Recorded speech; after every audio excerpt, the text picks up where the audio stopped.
বিসমিল্লাহির রহমানির রহিম। পরম করুণাময় ও অসীম দয়ালু আল্লাহর নামে শুরু। ومن أحسن قولا ممن دعا إلى الله وعمل صالحا وقال إنني من المسلمين.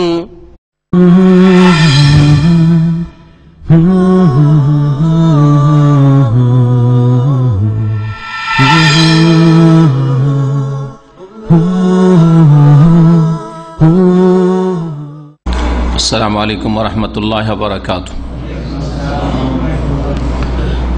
إن الحمد لله نحمده ونستعينه ونستغفره ونعوذ بالله من شرور أنفسنا ومن سيئات أعمالنا من يهده الله فلا مضل له ومن يضلله فلا هادي له من يهده الله فلا مضل له ومن يضلل فلا هادي له وأشهد أن لا إله إلا الله وحده لا شريك له وأشهد أن محمدا عبده ورسوله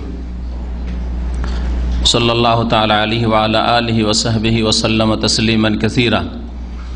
يا أيها الذين آمنوا اتقوا الله حق تقاته ولا تموتن إلا وأنتم مسلمون.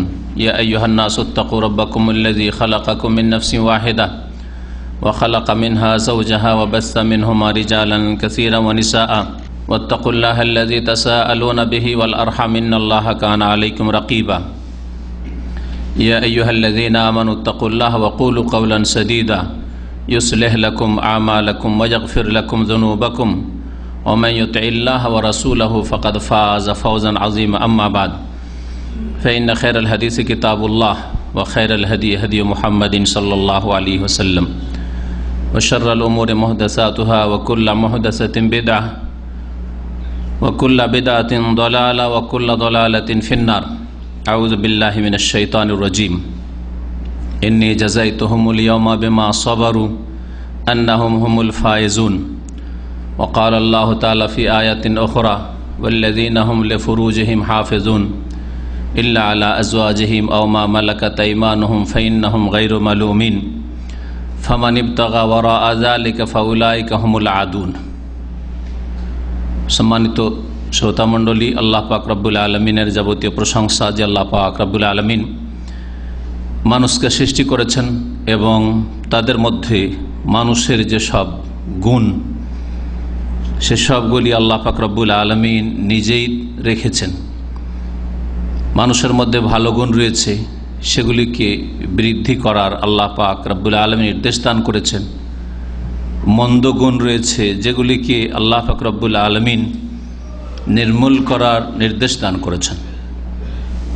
আল্লাহ পাক রব্বুল আলামিন মানুষের মধ্যে যেসব সৃষ্টিগত গুণ রেখেছেন তার একটি হচ্ছে মানুষের যৌন ক্ষুধা। যেমন আল্লাহ পাক মানুষের পেটের ক্ষুধা দিয়েছেন, পানাহার না করলে মানুষ বেঁচে থাকতে পারে না। ঠিক তেমনি আল্লাহ পাক রব্বুল আলামিন আর একটি ক্ষুধা দিয়েছেন, তা হচ্ছে যৌন ক্ষুধা। এবং এই ক্ষুধা দূর করার জন্য আল্লাহ পাক রব্বুল আলামিন হালাল পথ, পবিত্র পথ, বৈধ পথ সুনির্ধারিত করেছেন। সালাত এবং সালাম নাজিল হোক নবী মুহাম্মদ রাসূলুল্লাহ সাল্লাল্লাহু আলাইহি ওয়াসাল্লামের উপর, যিনি তার সাহাবায়ে কেরামদেরকে তাদের যৌন ক্ষুধাকে সুন্দরভাবে বৈধ পথে, পাক পবিত্র পথে পরিচালনার জন্য, যৌন ক্ষুধা নিবৃত্তির জন্য বৈধ পন্থায় নির্দেশ দান করেছেন। এবং যারা সেই পথে পা না রাখতে পারবে, সামনে না বাড়তে পারবে, তাদেরকে সিয়াম পালনের নির্দেশ দিয়েছেন। আজকের আমার আলোচনার বিষয়বস্তু সতীত্ব সম্পর্কে বা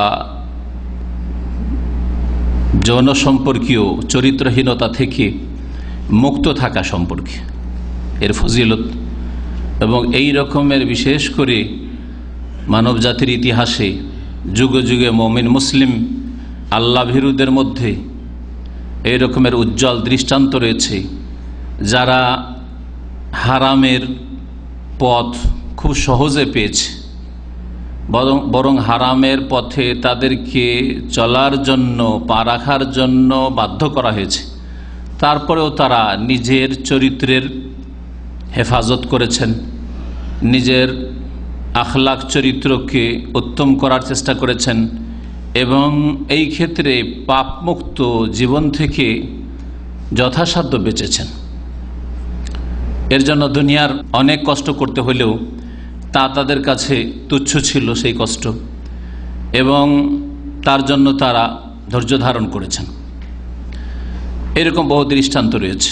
কয়েকটি দৃষ্টান্ত, উপমা বা ঘটনার দিকে ইঙ্গিত করব, যা কিছু কোরআনে কারিমে রয়েছে, কিছু রাসূলুল্লাহ সাল্লাল্লাহু আলাইহি ওয়াসাল্লামের হাদিসে রয়েছে, আর কিছু এই মুসলিম জাতির ইতিহাসে উম্মতে মুসলিমার মধ্যে এরকম উজ্জ্বল দৃষ্টান্ত রয়েছে মুমিন মুমিনাতদের। আল্লাহ পাক রব্বুল আলামিনের যেসব নির্দেশ, তার মধ্যে একটি হচ্ছে ধৈর্য ধারণ করা।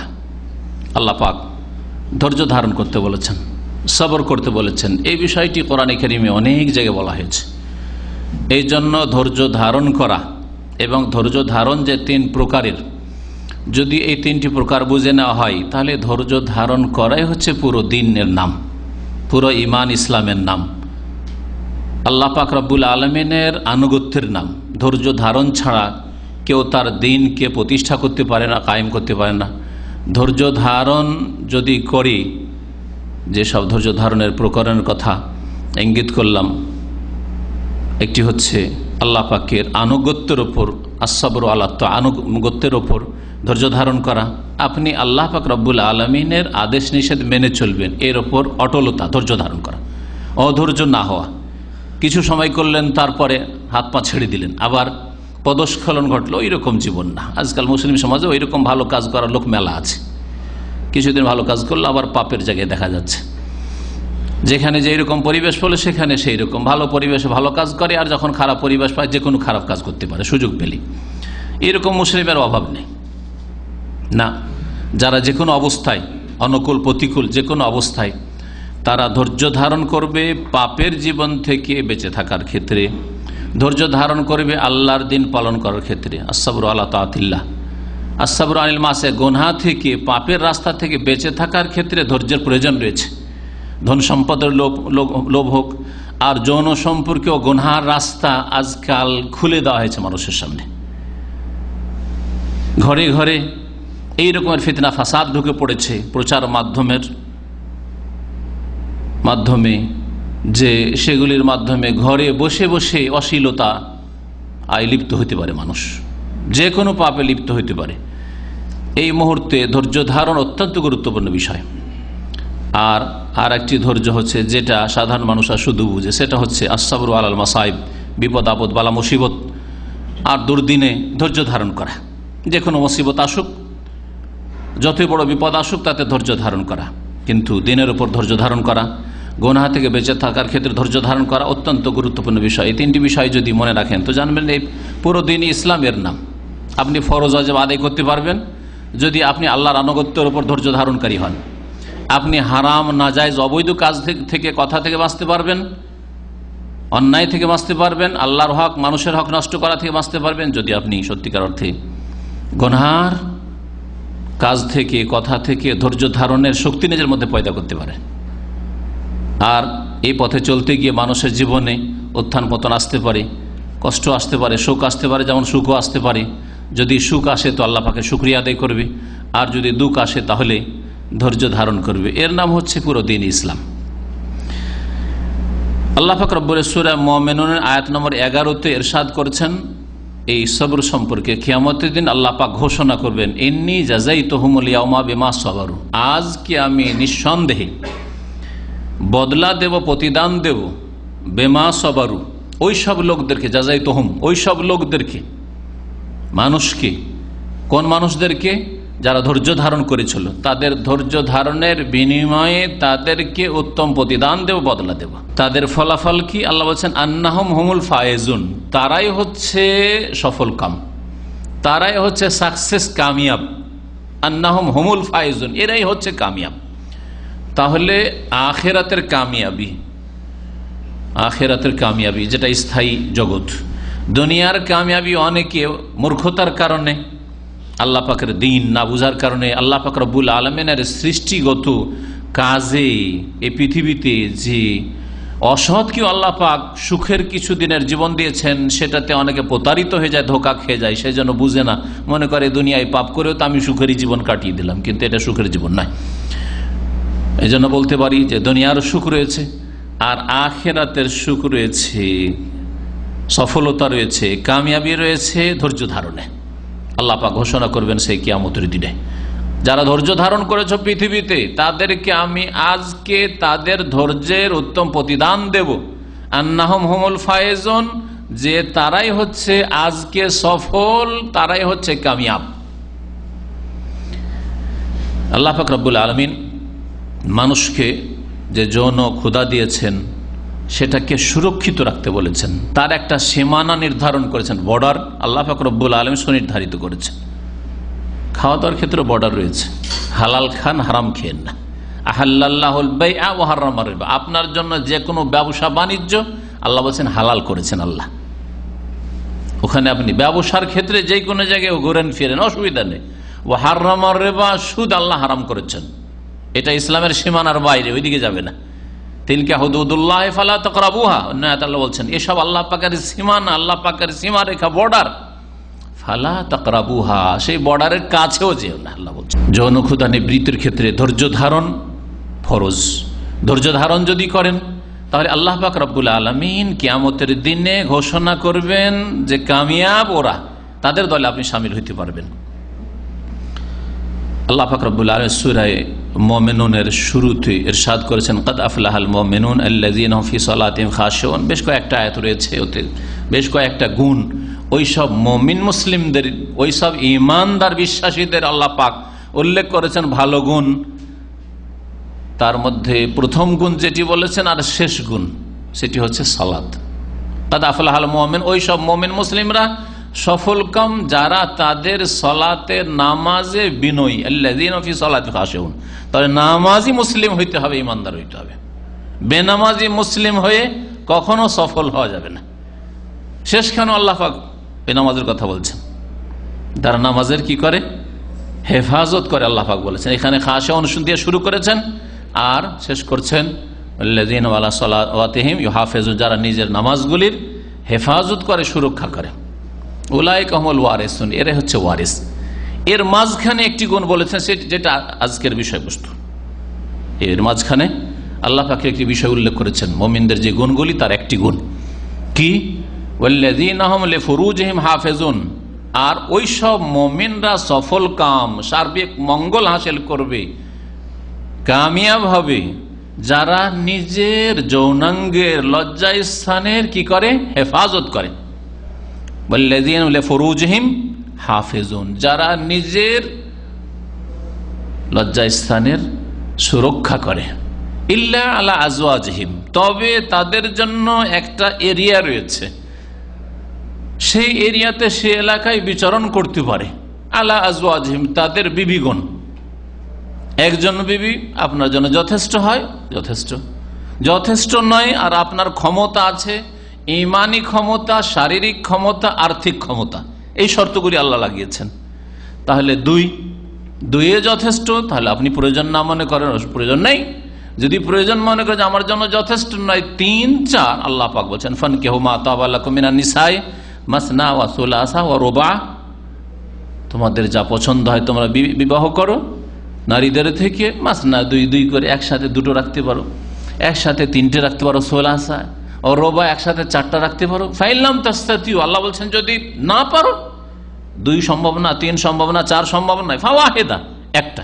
তাহলে 1, 2, 3, 4 পর্যন্ত। আল্লাহ পাক যিনি মানুষকে সৃষ্টি করেছেন তিনি জানেন যে যতই যৌন চাহিদা মানুষের মধ্যে হোক না কেন, 4-এর বেশি তার প্রয়োজন নেই। আর যদি 4টা 3টা থাকার পরেও যদি পাপের দিকে যায়, তাহলে সে নোংরা, নিকৃষ্ট চরিত্রহীন, পাশবিক চরিত্র তার রয়েছে, সে পশু চরিত্রের লোক। তাকে হাজার হাজার দিয়েও হারাম থেকে ক্ষান্ত করা যাবে না। আল্লাহ পাক রব্বুল আলামিন কি বলছেন আয়াতে, যে তোমাদের জন্য বৈধ ক্ষেত্র রয়েছে। আল্লাহ পাক রাস্তা, কোনো ক্ষেত্রে প্রয়োজন আছে আমার আপনার, আর রাস্তা একেবারে বন্ধ, এমার্জেন্সি কোনো গেট নেই, এইরকম করেননি আল্লাহ পাক রব্বুল আলামিন। পেটের খিদা আছে, আল্লাহ পাক রব্বুল আলামিন হালাল রুজি, আপনি চাকরি করেন না হয় ব্যবসা করেন না হয় দিন মজুর করেন, হালাল মেলা পথ আছে। পানীয় আল্লাহ পাক রব্বুল অধিকাংশ পানীয় হালাল করেছেন, ব্যাস নেশা যুক্ত পানীয় না হোক, হ্যাঁ, কারো চুরি করা, বেঈমানি করা, আত্মসাৎ করা না হোক, তাহলে আল্লাহ পাক রব্বুল আলামিন যেগুলি হালাল করেছে সেগুলি বেশি। হারাম যেগুলি করেছেন সেই হারামের এলাকা খুব সংকীর্ণ এলাকা। আল্লাহ পাক রব্বুল আলামিন এই ক্ষেত্রে বলছেন যে তোমাদের জন্য তোমাদের বিবিরা, তাহলে স্ত্রী যদি থাকে বিবাহিত তো আলহামদুলিল্লাহ, সাথে রাখতে পারে আলহামদুলিল্লাহ, বিবাহিত না, বিবাহ করতে পারছেন না অথবা সাথে রাখতে পারছেন না, তাহলে আল্লাহ পাক ধৈর্য ধারণ করতে বলেছেন। আর রাসূলুল্লাহ সাল্লাল্লাহু আলাইহি সাল্লামের ধৈর্যের একটা প্রকরণ হচ্ছে সিয়াম, রোজা হচ্ছে ধৈর্য। সারাদিন ধরে যৌন চাহিদা থেকে, পানাহার থেকে, আর তারপরে যেগুলি সবসময় হারাম সেগুলি থেকে আরো বেশি সতর্ক থাকা, যাতে করে আপনার রোজা সিয়াম দুর্বল না হয়ে যায়। ধৈর্য ধারণের নাম হচ্ছে সিয়াম। এই জন্য সিয়াম মানে হচ্ছে আসল ধৈর্য, রোজা আসলে ধৈর্যের বিষয়। মান ইসতাতা মিনকুমুল বাআতা ফালিয়াতাযাওয়াজ, তোমাদের মধ্যে কেউ যদি বিবাহ শাদী করতে পারে তাহলে বিয়ে করুক। তাতে কি হবে? ফাইন্নাহু আগাদ্দু লিল বাসার, তাতে দৃশ্য শক্তি নিচে নেমে যাবে, এদিক ওদিক তাকাতে মন হবে না। ওয়া আহসানু লিল ফারজ, আর লজ্জা স্থানের সুরক্ষা তাতে হবে। ওয়া মান লাম ইয়াস্তাতি, আর কেউ যদি বিয়ে করতে না পারে, নিজের সাথে ওয়াইফকে না রাখতে পারে, তাহলে ফাআলাইহি বিসসাওম, তার ওপর রোজা রাখা উচিত, তার জন্য রোজা রাখা উচিত। সে সিয়াম পালন করুক। ফাইন্নাহু লাহু ওয়াজাউন, সেই সিয়াম তার জন্য ক্ষুধাকে ঠান্ডা রাখবে, জি, উত্তেজনাকে ঠান্ডা রাখবে। নবী করিম সাল্লাল্লাহু আলাইহি ওয়াসাল্লাম সবচেয়ে বড় হাকিম ছিলেন আল্লাহ পাক রব্বুল আলামিনের পক্ষ থেকে। সুতরাং তিনি এই নুসখা, তিনি এই প্রেসক্রিপশন, তিনি এই এলাজ চিকিৎসা বাতলিয়েছেন। আল্লাহ পাক রব্বুল আলামিন বলছেন ফামান ইবতাগা ওয়ারা যালিকা, স্ত্রী ছাড়া যদি অন্য কোনো রাস্তা খুঁজে। আল্লাহ পাক রব্বুল আলামিন কৃতদাসীদের কথা উল্লেখ করেছেন। আজকাল যেহেতু কৃতদাসী নেই, সেজন্য সে বিষয়টা আর আলোচনা করলাম না। এই কথাটি যদি না বলি তো অনেকে ভাবে যে আরে কোরআনে কারিমে তো আছে, আও মা মালাকাত আইমানুহুম, শেখ বললেন না, না। কিন্তু যেহেতু কৃতদাসের কোনো আজকাল বৈধ পথ নেই, কৃতদাসের বৈধ পথ নেই, বৈধ পথ যে পথটি, সেই পথটি বর্তমান নেই, অফ। সুতরাং কৃতদাসী বলে বা কৃতদাস বলে কিছু নেই, এখন বাস্তবে নেই, শরীয়তের বিধানে আছে। যখন ওর উপায় বেরিয়ে আসবে তখন আল্লাহ পাক রব্বুল আলামিন দিলে তখন সেই পথটি খুলবে। ফামান ইবতাগা ওয়ারা যাল, এছাড়া যদি অন্য কোনো পথ খুঁজেন, লিভ টুগেদার, বিয়ে শাদী করবো না কিন্তু একসাথে যতদিন মন থাকবো, বিয়ে শাদীর আগে দেখি ওকে একটু কাছে থেকে চেনে নি পশ্চিমাদের মতো, সুতরাং মাস 2 মাস 6 মাস 1 বছর ওকে নিয়ে ঘুরলাম ফিরলাম বিভিন্ন দেশে, ও আমাকে চিনলো, আমিও তাকে চিনলাম, পছন্দ হলো বিয়ে করলাম, না করলাম না, তারপরে আর না হলে হোটেলে হোটেলে তো আছেই, দেশ বিদেশে ইত্যাদি, পতিতালয় তো আছে, সমকামিতা আছে, হস্তমৈথুন আছে, পুরুষ পুরুষে বিবাহ, মহিলা মহিলায় বিবাহ, যেই নোংরামি, যতগুলি নোংরামি আপনি কাল্পনিক বলতে পারেন সবগুলিতে মানুষ জাতি লিপ্ত আজকে। আপনি কল্পনা করেও যদি বলেন তবুও কিছু মানুষ পাবেন যারা এই রকম নিকৃষ্ট আর নোংরামিতে আর নোংরা কাজে লিপ্ত। মৃতের সাথে ব্যভিচার, মৃতের সাথে ব্যভিচার, মাহরামের সাথে ব্যভিচার, ভাই বোনে, মা খালা ইত্যাদি, আউযুবিল্লাহ। তাহলে যদি আপনি কাল্পনিক একটা বললেন তো ওর বাস্তব রূপ দেনওয়ালা নিকৃষ্ট মানুষ পৃথিবীতে পাবেন। উলাইকা কাল আনাম, এই শ্রেণী নিকৃষ্ট মানুষরা হচ্ছে চতুষ্পদ জন্তুর মতো, বালহুম আজাল, বরং ওর চাইতে বেশি নিকৃষ্ট আল্লাহ বলছেন। কারণ উলাইকা হুমুল গাফিল, আল্লাহ পাকের বিধান থেকে গাফিল, অচেতন, এদের বেপরোয়া, পরোয়া করে না। আমি আমার কি করছি, আমার ভবিষ্যৎ কি, আমি কোন দিকে যাচ্ছি, কোথায় আমাকে যেতে হবে, কোনখানে এরপরে হাজির হইতে হবে, এসব থেকে একেবারে গাফেল। আল্লাহ পরকাল, আল্লাহ পাকের পাকড়াও ধরবেন, এটা বিশ্বাসই করে না, নাস্তিক, বেদিন, আল্লাহর কোনো ভয় নেই, আল্লাহ পাকের শাস্তির ভয় নেই, অথবা বিশ্বাসী নেই ইত্যাদি। তো আল্লাহ পাক রব্বুল আলামিন ধৈর্য ধারণ করতে বলেছেন। আল্লাহ পাক রব্বের বৈধ পথ দিয়েছেন আর অবৈধ হারাম পথ থেকে বেঁচে থাকা নির্দেশ দিয়েছেন। মানব জাতির ইতিহাসে এমন এমন আল্লাহ পাকের নেক বান্দা ছিল যারা আমাদের জন্য আদর্শ, বিশেষ করে আম্বিয়া রসুলগণ আমাদের জন্য আদর্শ। আর তারপরে যে কোন মুমিন মুমিনাত যদি তারা চরিত্রবান হন, তারা প্রত্যেক মুসলিমের জন্য আদর্শ ভালোটার ক্ষেত্রে। তার মধ্যে যদি খারাপ দিকটা থাকে সেটা বর্জনীয়, কিন্তু যে কোনো মানুষের মধ্যে ভালো গুণটা যদি থাকে সেটা নেওয়ার মতো নিতে হবে আপনাকে। যে কোনো কওমের, যে কোনো জাতির, যে কোনো ব্যক্তির ভালো গুণ যদি পান সেটাকে নিয়ে নেবেন। মুমিন কল্যাণ কোথাও পেলে সেই ক্ষেত্রে বেশি অধিকার রাখে, কল্যাণ তলাশ করে বেড়ায় কার কাছে কোন কল্যাণ আছে। এর প্রথম দৃষ্টান্ত ইউসুফ আলাইহিস সালাম। আল্লাহ পাক রব্বুল সূরা ইউসুফে তার কথা বর্ণনা করেছেন। সূরা ইউসুফের আয়াত নম্বর 23 থেকে নিয়ে অনেকগুলি আয়াতে লম্বা ঘটনা। তারই জুলেখার সাথে আজিজে মিসরের শাসকের স্ত্রী, সে যে ইউসুফ আলাইহিস সালামের সৌন্দর্য দেখে প্রেমে লিপ্ত হয়েছিল, এই ঘটনাকে আল্লাহ পাক উল্লেখ করেছেন। ইউসুফ আলাইহিস সালাম মেয়ের ওপর এত সে আসক্ত হয়েছিল, আল্লাহ পাক বলছেন ওয়ারাওয়াদাতুল্লাতী হুয়া ফি বাইতিহা, ওই মহিলা যার বাড়িতে ইউসুফ আলাইহিস সালাম ছিলেন চাকর হিসাবে, সে ইউসুফ আলাইহিস সালামকে ফুসলাতে শুরু করেছিল, তাকে মানাতে শুরু করেছিল, বড় পীড়াপিড়ি শুরু করেছিল। আমার চাহিদা, মনের আশা পূরণ করতে হবে। আন-নাফসি ওয়া গাল্লাকাতিল আবওয়াব, এমন কি এক সময় দিল দরজা বন্ধ করে, সবগুলি দরজা বন্ধ করে দিল। ওয়াকালাত, আর বলল ওই মহিলা, হাই তালাক, এসো, এখন কেউ নেই, কেউ জানবে না, কেউ জানবে না, আর তোমার কোনো ভয় নেই। কালা, সেই সময় কত সুযোগ, যে সুযোগগুলির কথা আমি এক একটি করে ব্যাখ্যা করে বলবো, যে এই সুযোগ কোন মানুষ ছাড়ে, নিজেকে বলবে যে আমি তো নিরুপায় ছিলাম। ভালো ভালো আজকালকার মুসলিম এটাকে বাহানা বানিয়ে নেবে যে আমি তো নিরুপায় ছিলাম, আমাকে তো বাধ্য করা হয়েছে। এক মূর্খ বলছে যে আমি দেশে গেছিলাম, আর যাওয়ার পরে রমজান মাস ছিল, আমার স্ত্রী আমাকে বাধ্য করেছে।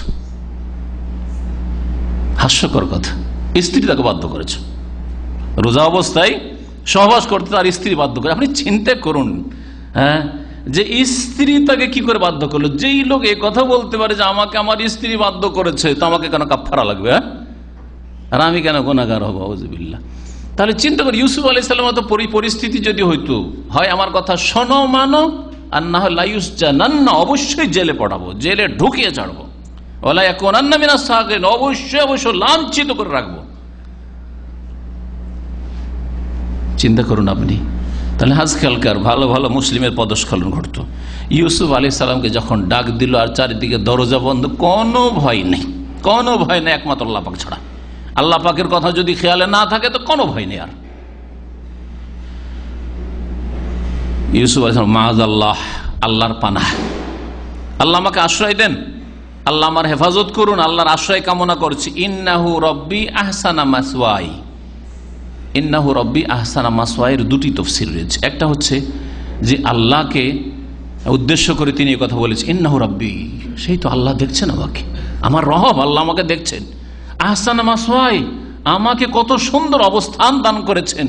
কোনখানে আমি কূপে পড়েছিলাম, আমার বৈমাত্রীয় ভাইয়েরা কোথায় কূপে ফেলেছিল, মেরে ফেলেছে, ওরা তো মেরে ফেলেই দিয়েছিল আমাকে, আল্লাহ তো আমাকে বাঁচিয়ে রেখেছেন। আর ওখান থেকে উঠিয়ে আল্লাহ পাক রব্বুল আলামিন আমার রব নিয়ে আসলেন, আর এখানে রাজ দরবারে আল্লাহ পাক পৌঁছিয়ে দিয়েছেন, রাজার বাড়িতে আল্লাহ পাক আমাকে লালিত পালিত করছেন। আর তার চোখের সামনে, তার দৃষ্টি, তার নজরের সামনে আমি এইরকম পাপে অশ্লীলতায় লিপ্ত হব।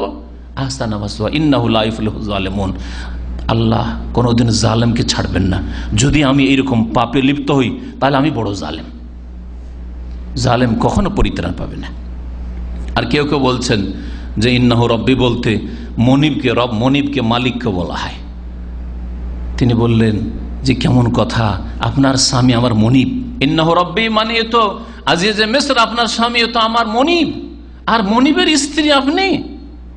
মনিব আমাকে নিজের বাড়িতে রেখেছে, আমাকে আমানতদার বিশ্বস্ত মনে করছে, আমি বাড়ির খেদমত করার জন্য এসেছি।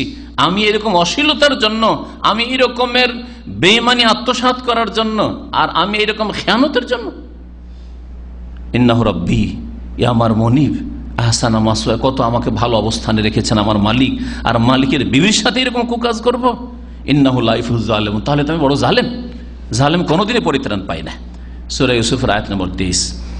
চিন্তা করেন, যখন আল্লাহকে ভয় করলেন ইউসুফ আলাইহিস সালাম, তখন আল্লাহ পাক রব্বুল আলামিন তার বাঁচার পথ বের করে দিলেন। আল্লাহ পাক বলছেন, কাযালিকা লিনাসরিফ আনহু সুআল ফাহশা, এইভাবে তার থেকে আমি মন্দ গুনাহকে, মন্দ কাজকে, ওয়াল ফাহশা, অশ্লীল কাজকে আমি দূরে সরিয়ে দিলাম, মানে বাঁচার রাস্তা আমি বের করে দিলাম। আল্লাহর কাছে দোয়া করলেন, আল্লাহ পাক দোয়া কবুল করলেন, আল্লাহ পাক রব্বুল আলামিন বাঁচিয়ে দিলেন। কিন্তু দুনিয়ার মুসিবত বরদাস্ত করতে হয়েছে। ফালাবিসা ফিসসিনা বিদআ সিনিন, কয়েক বছর, 7 বছর ধরে জেলে থাকতে হয়েছে। হ্যাঁ, জেলে থাকতে হয়েছে। জেল ভালো। তারপরে কি বলছেন, যখন জেলের হুমকি দেওয়া হইল, জেলে ঢুকিয়ে ছাড়বো তোমাকে, বলা হইল যদি আমার মনের আশা পূরণ না করো, তখন তিনি বলেছিলেন, রব্বিস সিজনু আহাব্বু ইলাইয়া মিম্মা ইয়াদুনানি ইলাইহি, হে আল্লাহ, আসিজনু আহাব্বু ইলাইয়া, জেল আমার কাছে বেশি প্রিয়, জেল আমার কাছে বেশি প্রিয়, মিম্মা ইয়াদুনানি ইলাইহি, এই পাপ অশ্লীলতা যেদিকে আমাকে ডাকছে, জেনা ব্যভিচারের চাইতে, জেনা করার চাইতে, এই কয়েক মিনিটের স্বাদের চাইতে, আর কিয়ামতের জাহান্নাম, আখিরাতের জাহান্নাম, কবরের আযাব, আর দুনিয়ার লাঞ্ছনা, এর চাইতে, আল্লাহর গজব, আল্লাহর লানত, অভিশাপ, এসবের চাইতে বেশি দুনিয়ার জেল ভালো আমার। আখিরাতের জেলের তুলনায় দুনিয়ার জেল আমার কাছে হালকা, আমি দুনিয়ার জেল চাই। ওয়াইল্লা তাসরিফ আন্নি কায়দাহুন, আল্লাহ তুমি যদি এই নারী জাতির ষড়যন্ত্র ছলনাকে আমার থেকে দূরে না রাখো, আসবো ইলাইহিন্না, তাহলে আমি পাপে লিপ্ত হয়ে যাব। আল্লাহ তুমি আমাকে পাপ থেকে মুক্ত করো, রক্ষা করো। ইউসুফ আলাইহিস সালামের এই ঘটনা সম্পর্কে উলামায়ে কেরামরা, ভাষ্যকাররা লিখেছেন, হাদিসের বা তাফসীরকাররা, যে চিন্তা করো, ইউসুফ আলাইহিস সালাম একজন পুরুষ মানুষ, যে কোনো পুরুষের মধ্যে জনচাহিদা আছে, তার মধ্যে আবার যুবক, একেবারে নতুন যুবক মানুষ, যুবক মানুষের মধ্যে কত জনচাহিদা থাকতে পারে। তারপরে অবিবাহিত, বিবাহিত মানুষ যখন 25 বছর বয়স হয়ে যায়, 25-30 এরকম বয়স হয়ে যায়, তখন একটু বোধ শক্তি বেড়ে যায়, সবকিছু চারিদিকে দূরদৃষ্টিতে আসে, দূর থেকে চিন্তা করে যে আমি না হয় এই কুকাজটা করলাম, কিন্তু এর পরিণাম সমাজে, পরিবারে, আগামীতে অনেক কিছু চিন্তা করে। কিন্তু একটা যুবক অন্ধ হয়ে যায়, ও কিছু বুঝে না, কি হবে না হবে ও কিছু চিন্তা করে না। সবগুলি মজুদ ছিল। অবিবাহিত মানুষ জীবনে এই জগৎ দেখেনি, সুবহানাল্লাহ, যৌন ক্ষুধা যে দূর করার যে জগৎ রয়েছে, সেই জগতে কখনো পদার্পণ করেনি, তার মধ্যে কত তাহলে এই চাহিদাটা ছিল। তারপরে সে আগন্তুক ব্যক্তি, এমন না যে নিজের গ্রামে, নিজের শহরে, নিজের বংশের মধ্যে সমাজের লোক চিনে নেবে যে অমুকের ছেলে, কেউ চিনে না। আর একটা গোলাম, একটা চাকর, একটা কৃতদাস এরকম করেছে, কেউ চেনে না তার বংশ পরিচয়, কিচ্ছু জানে না। একটা লোক গ্রামে পাপ করতে পারে না, হ্যাঁ, সিনেমা দেখতে পারে না, ঢাকা আসলে সব করতে পারে, বেশাখানাও যেতে পারে, তাই না? আজকাল কোনো ব্যাপার না, কারণ ওখানে কেউ ছিল না ওকে। তো ইউসুফ আলাইহিস সালাম ইচ্ছা করলে তা করতে পারেন না। তারপরে সে মহিলা যেমন তেমন মহিলা না, এক তো অত্যন্ত সুন্দরী, তারপরে তার দাপট প্রভাব, সে আজিজ মিসরের স্ত্রী, আর এত সুন্দরী মহিলা ডাকছে তাকে, আর তার ভয় রয়েছে যদি তার দাবি পূরণ না করি, আকর্ষণ রয়েছে তার মধ্যে। তারপরে সেই মহিলা এত সুযোগ দিচ্ছে তাকে, কোনো রকমের অসুবিধা নেই, তাকে ইশারা ইঙ্গিতের কোনো প্রয়োজন নেই। কারণ অনেক সময় জিনা হয় দুই পক্ষ থেকে হয়, কিছুটা ওই দিক থেকে, কিছুটা ওই দিক থেকে, কারো দিক থেকে কম, কারো দিক থেকে কম বেশি, কিন্তু ছেলে মেয়ে দুই পক্ষ থেকে চোখ মারামারি ইত্যাদি, তারপরে এই মুচকি হাসি, এই করে ধীরে ধীরে জিনা ব্যভিচার হয়ে থাকে। কিন্তু না, এই দিক থেকে এক তরফ থেকে পুরোপুরি সেই দিক থেকে আশ্বাস, আর যদি আমার দাবি পূরণ না করো তো আবার ধমকও।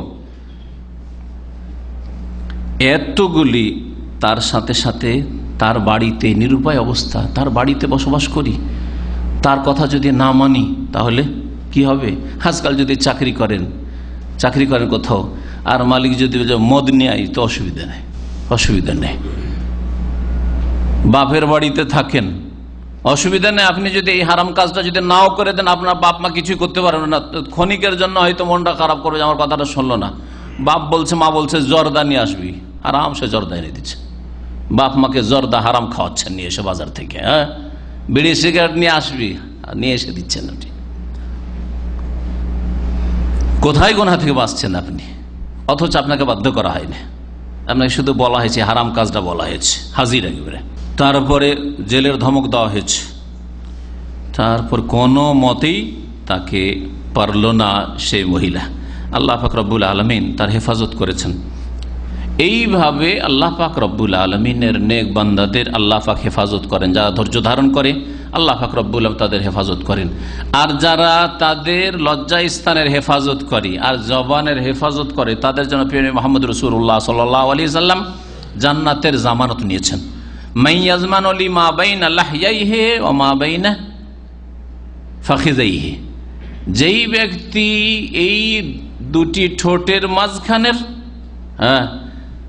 আর দুই রানের মাঝখানের জিম্মেদারি নেবে, দায়িত্ব নেবে, জামানত নেবে, আযমানু লাহুল জান্নাত, তার জন্য আমি জান্নাতের জামানত নেব, নবী করিম সাল্লাল্লাহু আলাইহি ওয়াসাল্লাম বলছেন। আপনি ভাষা কন্ট্রোল করেন একটা দিক মুখে, আর একটা দিক হচ্ছে এই মুখ দিয়ে পানাহার হয়, হারাম খাবেন না, হারাম পান করবেন না। আর দুই রানের মাঝের জায়গার হেফাজত করেন, মানে যৌন চাহিদার হেফাজত করেন, হারামের দিকে কখনো যেন না। তার রাসূলুল্লাহ সাল্লাল্লাহু আলাইহি ওয়াসাল্লাম কিসের জামানত নিয়েছেন? জান্নাতের দায়িত্ব নিয়েছেন, আযমানু লাহুল জান্নাহ। এই হচ্ছে আপনার সৎ হওয়ার আর সতীত্বের আর পাপমুক্ত থাকার ফজিলত, ফায়দা। আল্লাহ পাক রব্বুল আলামিন যেন আমাদেরকে সৎ চরিত্র গঠনের তৌফিক দান করেন। আমাদের দেশে মুসলিম সমাজের লোকেরা হিন্দুদের পাশাপাশি বসবাসের জন্য সতীত্বের বিষয়টি শুধু মহিলাদের সাথে খাস করে দিয়েছে। আরে বাপরে, নিজের স্ত্রীকে খুব সতী দেখতে চায়, নিজের স্ত্রীকে খুব সতী, আমার স্ত্রী সতী, আমার স্ত্রী সতী নয়। আর নিজে যে কত অসৎ, আর কত যে পাপে লিপ্ত হয়েছে, আর কত পরিবারের নারীদের ইজ্জত নিয়ে ছিনিমিনে খেলা করেছে, আর কত প্রেমের বাজারে ঢুকেছে।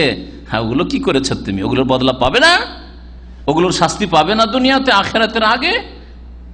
তুমি কারো মা বোনের ইজ্জত নিয়ে খেলা করবে, তো তোমার স্ত্রীর ইজ্জত নিয়ে অন্য কেউ খেলা করবে, তোমার মেয়েদের ইজ্জত নিয়ে কেউ খেলা করবে, তোমার বোনদের ইজ্জত নিয়ে কেউ খেলা করবে, অবশ্যই হবে, অবশ্যই হবে। কামা তাদিন ও তুদান, আরবি প্রবাদ রয়েছে, যেমন কর্ম তেমন ফল, যেমন আপনি করবেন সেরকমই ফল পাবেন, এটা দুনিয়াতেও হবে। আর বাস্তব সত্য যেসব উজ্জ্বল দৃষ্টান্ত রয়েছে ব্যভিচারের গুনাহ থেকে বেঁচে থাকার, তার মধ্যে একটি হচ্ছে বুখারী মুসলিমের হাদিস।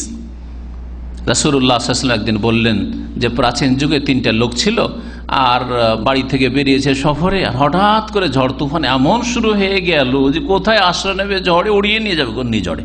তখন একটি পাহাড়ের গুহায় আশ্রয় নিল। পাহাড়ের গুহায় ঢোকার পরে পাহাড়ের পাশে হয়তো একটা পাথর ছিল, কিভাবে যে পাথরটা ঘষকে এসে ওই গুহার দরজা বন্ধ হয়ে গেল, বন্ধ, কবরস্থান হয়ে গেল তাদের জন্য। জীবিত তিনজন মানুষ গুহার ভিতরে, গুহাটি কবরস্থানে পরিণত হয়ে গেল। করবে কি?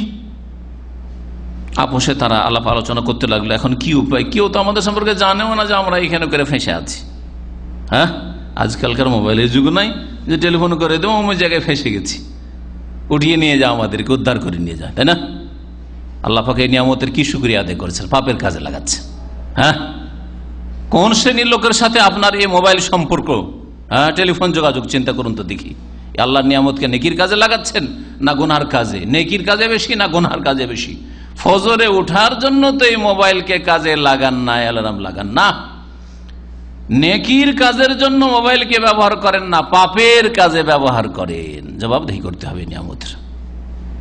সুম্মা লা তুসআলুন্না ইয়াওমাইযিন আনিন নাঈম, প্রত্যেকটি নিয়ামত সম্পর্কে অবশ্যই অবশ্যই তোমরা জিজ্ঞাসিত হবে।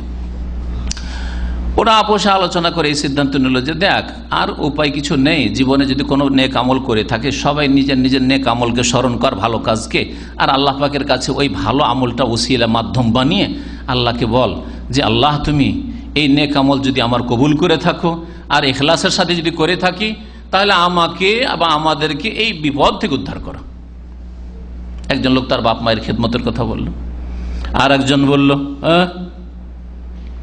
এক মজদুরি করেছিল, তার কিছু অল্প পয়সা বাকি থেকে গেছিল, সেই পয়সাটা নিজের স্বার্থে ব্যবহার না করে, কারণ টাকা 5 বছরে আজকাল যেমন ব্যাংকে ডবল দিচ্ছে, 5 বছরে মূল্য কমে অর্ধেক হয়ে যাচ্ছে, হয় না?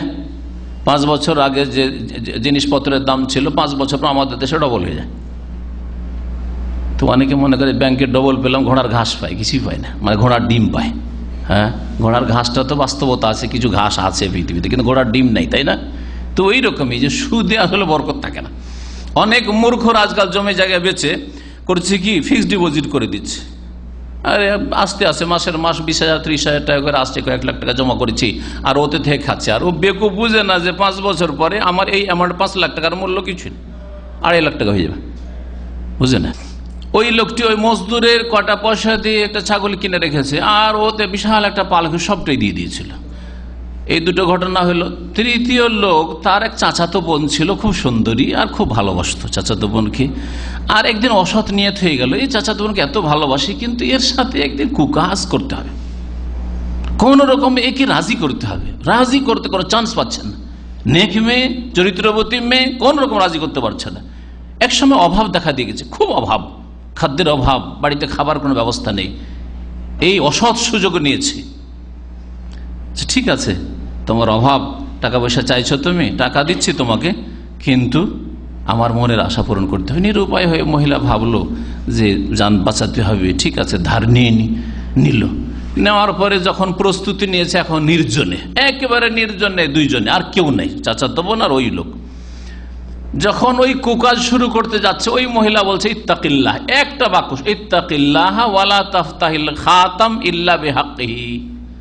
সহিহ বুখারীর হাদিস, সহিহ মুসলিমের হাদিস। ইত্তাকিল্লাহ, দেখো চাচাতো ভাই, তুমি আল্লাহকে ভয় করো, তুমি আল্লাহ বিশ্বাসী, পরকালে বিশ্বাসী, ইত্তাকিল্লাহ, আল্লাহকে ভয় করো, ওয়ালা তাফতাহিল খাতাম, আর তুমি মোহর খুলবে না। আমার ইজ্জতের মোহর মারা রয়েছে আল্লাহর পক্ষ থেকে, আমার সতীত্বের মোহর মারা রয়েছে। যেমন মোহর লাগানো থাকে, মোহরাঙ্কিত থাকে, আপনার একটা বোতল, তারপরে প্যাকিং করা থাকে ঢাকনা দিয়ে। এই মোহরকে তুমি খুলবে না ইল্লা বিহাক্কি, যতক্ষণ এর হক আদায় না করেছো। তার মানে মোহরানা আদায় করে যতক্ষণ বৈধ পথে আমাকে কবুল করে স্ত্রী না বানিয়েছো, ততক্ষণ পর্যন্ত স্পর্শ করবে না আমাকে।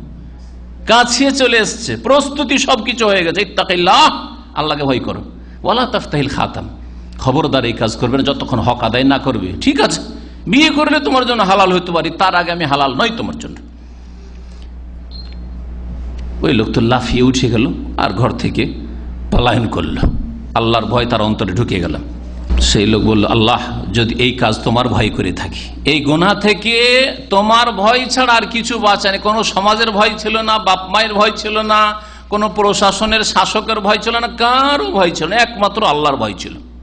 আল্লাহর ভয় অন্তরে ঢুকেছিল, আল্লাহ তোমার ভয় ঢুকেছিল। যদি তোমার সন্তুষ্টির জন্য আর তোমার ভয়ে এই গুনাহ থেকে বেঁচে থাকি, তো ফাফরোজ আন্না, তাহলে আমাদের এই বালা মুসিবত তুমি দূর করে দাও, আমাদের রাস্তা তুমি খুলে দাও। ফাফরোজ আনো, তাদের এক অংশ একজনের দোয়াতে আর এক অংশ, আরেকজনের দোয়াতে আরেকজনের দোয়াতে আর এক অংশ করে পুরো পাথরটা আল্লাহ পাকের হুকুমে দূরে সরে গেল। সহিহ সালামত তারা বেরিয়ে নিজের নিজের কাজে চলে গেল।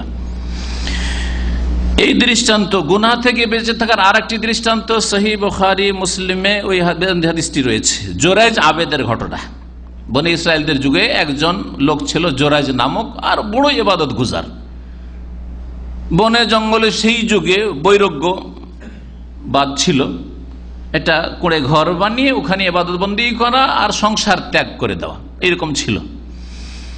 তো সে একটা করে ঘর তৈরি করে ওখানে সবসময় ইবাদতবন্দি করতো, মায়ের সাথে পর্যন্ত দেখা করতে আসতো না। এ হচ্ছে একজন আবেদ আর আলেমে পার্থক্য। একজন আবেদ মনে করে যে দিনের কাজ করছি, ইবাদত করছি, যথেষ্ট। আর ওইদিকে যে মানুষের হক নষ্ট করছে, বাপের হক নষ্ট করছে, মায়ের হক নষ্ট করছে, স্ত্রীর হক নষ্ট করছে। হ্যাঁ, দেশে গেল ছুটি, এক তো গেল 2 বছর পরে, হ্যাঁ 3 বছর পরে, 4 বছর পরে, তারপর ঢাকা থেকে কাকরাইল থেকে দিল টান 1 চিল্লা 2 চিল্লা 3 চিল্লা, মনে করলো বড়ই সওয়াবের কাজে যাচ্ছি, আর ওইদিকে ফরজ হক স্ত্রী নষ্ট করে বসে আছে। শেষখানে মনে করিয়ে দেবেন, বলবো যে কতদিন আপনি স্ত্রীর বিনা অনুমতিতে বাইরে থাকতে পারেন, স্ত্রীর বিনা অনুমতিতে। এক তো জুলুম করে আপনি 2 বছর 3 বছর থাকছেন, তারপরে আর এক জুলুমের পর জুলুম, যে দেশে পৌঁছে গিয়ে আর না ওখানে গিয়ে ভিসা লাগছে না পাসপোর্ট লাগছে বাড়ি পৌঁছিতে ঢাকাতে, ওখান থেকে চিল্লা শরীফে চলে যাচ্ছেন আপনি, আর মনে করছেন অহম ইয়াহসাবুন আন্নাহুম ইউহসিনুনা সুন্নাহ, খুব ভালো কাজে বেরিয়ে চলে গেছেন। না, ফরজ ত্যাগ করে দিয়ে ফরজ তরক করে আপনি বিদাতের কাজে যাচ্ছেন, আপনি খুব ভালো কাজে চলে গেছি। তো এই লোক ওই জোরাইজ আবেদ এই চিল্লাওয়ালাদের মতোই লোক ছিল, আবেদ ছিল, কিন্তু যেহেতু আলেম ছিল না, এর কাছে বারবার মা দেখলো যে ছেলে তো দেখা করতে আসে না, যা আমি দেখা করে আসি। একবার না 3 বার করে আসলো। আসার পরে বলে, ইয়া জোরাইজ, ইয়া জোরাইজ, জোরাইজ বাবু একবার আমার সাথে দেখা করো, একবার কথা বলো। নামাজ পড়তেই থাকে। ওর মধ্যে মনে মনে বলে, আল্লাহুম্মা হাযিহি সলাতি ওয়া হাযিহি উম্মি, হে আল্লাহ, এই হচ্ছে আমার নামাজ, এই হচ্ছে আমার মা, কোন দিকে তাল দেব? নামাজ পড়লে মার সাথে কথা বলা হয় না, আর মায়ের সাথে কথা বললে নামাজ পড়া হয় না। এই করতে করতে ফামাযা ফি সলাতি, নামাজ পড়তেই থাকলো। দেখা করলেন, একদিন গেল, আর একদিন আসলো মা, আশা করে যে এই দিনও হয়তো দেখা করবে। সেই দিন ওই রকম করে 3 বার করে ওই রকমই করলো, আর কথাই বললো না মায়ের সাথে, এদিকে নামাজে ব্যস্ত হয়ে গেল। তৃতীয় দিন মা যখন দেখলো আমার কথা শুনছেই না, কথাই বলছে না আমার সাথে, একটু কথা বলছে না, তখন মনে কষ্ট পেয়ে মনের ব্যথা একটা বদ্ধ দিয়ে দিল, আল্লাহ এটি আমার এই মূর্খ ছেলেকে অতদিন মারবি না যতদিন পর্যন্ত একে চরিত্রহীনা ব্যভিচারকারিণী নারীর মুখ না দেখিয়ে দিবি। আল্লাহ জানি ব্যভিচারকারিণী অসতী মহিলার মুখ দেখার পরেই যেন মারা যায়, তার আগে যেন এর মত না হয়। বদ্ধ কবুল, অথচ মুসল্লি। তাহলে বোঝা গেল মুসল্লিও যদি মানুষের হকে জুলুম করে, স্ত্রীর উপরে জুলুম করে, মায়ের উপরে জুলুম করে, বাপের উপরে জুলুম করে, ভাই বোনের উপরে জুলুম করে, তাহলে আল্লাহ পাক তাকে পকড়াও করে নেবেন, আখেরাতে না শুধু দুনিয়াতেও। ঠিক না? আপনি তো কিছুক্ষণে নামাজ পড়েন, এ তো 24 ঘন্টার নামাজে ছিল, জোরে যাবে। তারপর আল্লাহ ছাড়েননি, বদ্ধ মায়ের কবুল হয়ে গেছে। তারপরে এক মহিলা ওখানে ছিল, অসতী মহিলা, ব্যভিচার করিয়ে বেড়াতো। সে একদিন তার মনে আসলো যে এই জোরাইজকে খারাপ করবো, কি মুসল্লি সবসময় নামাজ পড়ে, একে খারাপ করবো দেখি। অনেক চেষ্টা করলো, আসার পরে খুব সুন্দরী মহিলা, আসার পর অনেক চেষ্টা করলো ওকে ডাকার, কিন্তু জোরাইজ মায়ের কথা শুনিনি। আর এই অসতী মহিলার দিকে তাকায়, ও তাকাইলো না ওইদিকে, যে তাকাবি না, আচ্ছা তোকে দেখছি, তোকে লাঞ্ছিত করেই ছাড়বো। পাশে বকরি ছাগল চড়াচ্ছিল, কিছু রাখাল ছিল, এক রাখালকে গিয়ে ওখানে জেনা করিয়ে দিল মহিলা। আর তারপরে গর্ভধারণ করলো। লোকেরা বলে, এই মহিলা তুই কার বাচ্চা নিয়েছিস, তোর বিয়ে হয়নি, কোত্থেকে তোর পেটে বাচ্চা? বলছে তো জোরে যাবে যে মুসল্লি, ওই এই কাজ করেছে, ওখানে ইবাদত করে জঙ্গলে, ও এই জেনা করেছে আমার সাথে। আর গ্রামের লোকেরা খুব মারপিট করলো, এমনকি ফাজারাবু হাত্তা আদমাহ, রক্তে রক্তিত করে দিল। মায়ের বদ্দুয়া কবুল হলো, রক্তে রক্তিত করে দিল। যাই হোক, পরে তারা যখন বুঝতে পারলো, বাচ্চার মুখ খুলে গেল, বললো যে না, আমার বাপ হচ্ছে ওই রাখালি, জোরাইজ নয়। তারপরে তখন তার আবার ওই ইবাদতখানা তারা বানিয়ে দিয়েছিল। বলছিলাম যে এই জোরাইজকে জেনায় লিপ্ত করার জন্য এই মহিলা কত চেষ্টা করেছে, তারপরেও পারে নাই। এ হচ্ছে আমাদের জন্য উজ্জ্বল দৃষ্টান্ত, নেক লোকদের, সৎ লোকদের, পাপমুক্ত লোকদের। আল্লাহ পাক রব্বুল আলামিন তাদের অনুসরণে যেন তৌফিক দান করেন, ভালো কাজে, মন্দ কাজে, ভুল কাজে নাই। হ্যাঁ, জোরাই যে মায়ের সাথে কথা বলছেন ওই ক্ষেত্রে নাই। হ্যাঁ, আল্লাহ পাক সবগুলি হক আমাদেরকে যেভাবে আল্লাহ পাক ফরজ করেছেন, নির্দেশ দান করেছেন, সেভাবে আদায় করার যেন তৌফিক দান করেন। এখন কিছু ঘটনা বলি, শোনাই। রাবি বিন খাইসাম বলে একটি লোক ছিল, খুব নেক লোক। রাস্তাতে যখন চলতো এত নিচে মাথা করে থাকতো আর দৃষ্টি নিচে করে থাকতো যে পাশ দিয়ে মহিলারা গেলে তাকে অন্ধ বলতো। কারণ অন্ধ লোকের হাঁটে, তখন দেখেছেন তো, এইভাবে হাঁটে, তাই না, এই করে হাঁটে। তো এই এত মহিলাদের সামনে দেখলেই এত নিচে করে মাথা করে হাঁটতো যে একদিন কিছু মহিলা যাচ্ছে, তখন এমন দৃষ্টি নত করেছে যে হাত্তা জান্নানে সব মহিলারা মনে করলো যে অন্ধ মানুষ হইতো। তারপরে একদিন এক মহিলাকে কিছু লোকেরা এই রাবিকে খারাপ করার জন্য, একে চরিত্রহীন বানাবার জন্য প্রস্তুত করলো। বড়ই সুন্দরী মহিলা, ওকে বললো তুই রাবিকে যদি কুকাজে লাগিয়ে দিতে পারিস তোর জন্য পুরস্কার রয়েছে। রাবি বিন খাইসামকে যদি পাপে লিপ্ত করে দিতে পারলে তোকে 1000 দিরহাম দেওয়া হবে, রৌপ্য মুদ্রা 1000 দিরহাম। একবার যদি ব্যভিচার লিপ্ত করে দিতে পারি সেই মহিলা রবিকে, তাহলে 1000 দিরহাম দেওয়া হবে। কি চক্রান্ত দেখেন! তাহলে ভালো লোকদেরকে চরিত্রহীন বানিয়ে দেওয়ার জন্য অসৎ লোকেরা যুগে যুগে তাদের অনেক অস্ত্র ব্যবহার করেছে। হ্যাঁ, তাদের ষড়যন্ত্র তাদের সবসময় কাজ করতে থাকে। মানুষ শয়তানের ষড়যন্ত্র রয়েছে আর জিন শয়তানের ষড়যন্ত্র রয়েছে। ওয়ালা তাত্তাবিউ খুতুওয়াতিশ শাইতান ইন্নাহু লাকুম আদুউম মুবিন। শয়তানের পদাঙ্কের অনুসরণ করিও না। শয়তান যখনই আপনাকে খারাপ পরামর্শ দিচ্ছে, জিন শয়তান মনে এসে কুমন্ত্রণা দেয় যে এই কাজটা করেই না, কে দেখবে তোকে? হ্যাঁ, এটা তো ভিতরে থেকে যাবে, কেউ জানতে পারবে না। আর মানুষ শয়তান এসে অসৎ পরামর্শ দেয় পাশে এসে, টেলিফোনে অথবা পাশে, এরকম সুযোগ আছে, নিবি, করবি, এইরকম বলে। ওয়ালা তাত্তাবিউ খুতুওয়াতিশ শাইতান, ওদের পেছনে চলিও না, কারণ এরা হচ্ছে প্রকাশ্য শত্রু। এরা বন্ধু নয়, এরা কয়েক মিনিটের তোমাকে মজার সুযোগ দিচ্ছে, তার মানে বন্ধু নয়, এরা হচ্ছে শত্রু। ওই মহিলা তখন বড়ই আতর সুগন্ধি লাগিয়ে আর বড়ই মেকআপ করে তারপরে এই রবি বিন খাইসা মসজিদে ইবাদতবন্দি করেছে, মসজিদে চলে এসছে। আসার পরে তার সামনে চেহারাটাকে খুলে দিয়েছে, চেহারা খুলে দিয়েছে। তখন ওই রাবি এত ভয় পেয়েছে ওই মহিলার চেহারা খোলা দেখে, যে কি করা যায়। তখন ওই রাবি বলছে যে তুমি এরকম কাজ কেন করলে? কাইফা বিকি লাউ কাদ নাযালাতিল হুম্মা বিজিসমিকি। আচ্ছা বলো তো তোমার কি অবস্থা হবে? আচ্ছা চিন্তা করো, যদি তোমার এক্ষুনি জ্বর চলে আসে, এক্ষুনি যদি আল্লাহ পাক তোমাকে ব্যাধি দেন, জ্বর চলে আসে শরীরে, আর তোমার যে এত সৌন্দর্য আর তোমার যে চেহারা আর তোমার মেকআপ সব একবার মলিন হয়ে যায়, হ্যাঁ, জ্বরে যদি কাতর হয়ে পড়ো, তাহলে কি অবস্থাটা হবে? এটা কি হইতে পারে না? একটা ভয় দেখালো। আম কাইফা বিকি লাউ কাদ নাযালা বিকি মালাকুল মউত। কি অবস্থা হবে এক্ষুনি যদি মালাকুল মউত চলে আসে তোমার কাছে? ওই মহিলাকে ওয়াজ করা শুরু করেছে রবি। ফাকাতা মিনকি হাবলাল ওয়াতিন, আর তোমার যে মূল শরীরের শিরা রয়েছে, যেই শিরাটি হার্ট পর্যন্ত পৌঁছায়, সেটাকে যদি কেটে দেয় মালাকুল মউত, অর্থাৎ তোমার রূহটা যদি এক্ষুনি কবজ করে নেয়, তাহলে কি অবস্থাটা হবে? এই খারাপ অবস্থায় তোমার যদি মওতটা চলে আসে। আম কাইফা বিকি লাউ কাদ সালাকে মুনকার নাকির, তোমার কি অবস্থা হবে এক্ষুনি মওত হয়ে গিয়ে মুনকার নাকির তোমার যদি প্রশ্ন করা শুরু করে, যে বলো কি অবস্থায় তুমি দুনিয়া থেকে বিদায় হয়ে এসেছো, কি অবস্থা হবে? এই তিনটি প্রশ্ন করতেই, ওয়াজমূলক উপদেশমূলক প্রশ্ন করতে, ওই মহিলা চিৎকার করে উঠল, জোরে চিৎকার করে উঠল। আর চিৎকার করার পরে ওই মহিলা বেহুশ হয়ে পড়ে গেল। সুবহানাল্লাহ! কথার, ওয়াজের, উপদেশের যে মানুষের উপর তাসির রয়েছে। ইন্না মিনাল বায়ান লা সিহরা, নবী করিম সাল্লাল্লাহু আলাইহি ওয়াসাল্লামের সহিহ হাদিস, যে কিছু কিছু বয়ান রয়েছে, বক্তব্য রয়েছে, কথা রয়েছে, যেটা জাদুর মতো কাজ করে, জাদুর মতো তার প্রতিক্রিয়া রয়েছে। এই মহিলা বেহুশ হয়ে পড়ে গেল। বলছেন এই ঘটনা বর্ণনা, ফাওয়াল্লাহি, আল্লাহর কসম, লাকাদ আফাকাত ইয়াউমা আফাকাত ফাবালাগাত মিনাল ইবাদা। তারপরে অনেক পরে তার হুঁশ ফিরে আসলো। হুঁশ ফিরে আসার পরে এমন খালেস অন্তর থেকে মহিলা, অসতী মহিলা তওবা করলো আর ইবাদত বন্দেগী শুরু করলো, যে ইবাদত থেকে তার ফুরসত ছিল না শরীর সুন্দর করার, ভালো কিছু খাওয়ার, পান করার, যার ফলে না খেয়ে খেয়ে ইবাদত করে সে শুকনো খেজুরের কাণ্ডের মতো হয়ে গেছিল, শুকিয়ে গিয়েছিল এই মহিলা ইবাদত করে। এই তিনটি কথার ওয়াজ, তিনটি কথার উপদেশ। মালাকুল মওত আসলে কি অবস্থা হবে? এখনই যদি আল্লাহর পক্ষ থেকে তোমার উপর বালা মুসিবত চলে আসে, রোগ যদি আল্লাহ দিয়ে দেন, জ্বর শরীরে চলে আসে, কি অবস্থা হবে? অথবা মুনকার নাকির যদি সওয়াল করা শুরু করে, তোমার কি অবস্থা হবে? এই ছিল একটি ঘটনা সৎ লোকদের। রবি বিন খাইসাম রহমতুল্লাহ আলাইহি, আল্লাহ পাক রব্বুল আলামিন এইরকম সৎ চরিত্রবান হওয়ার আমাদের যেন তৌফিক দান করেন।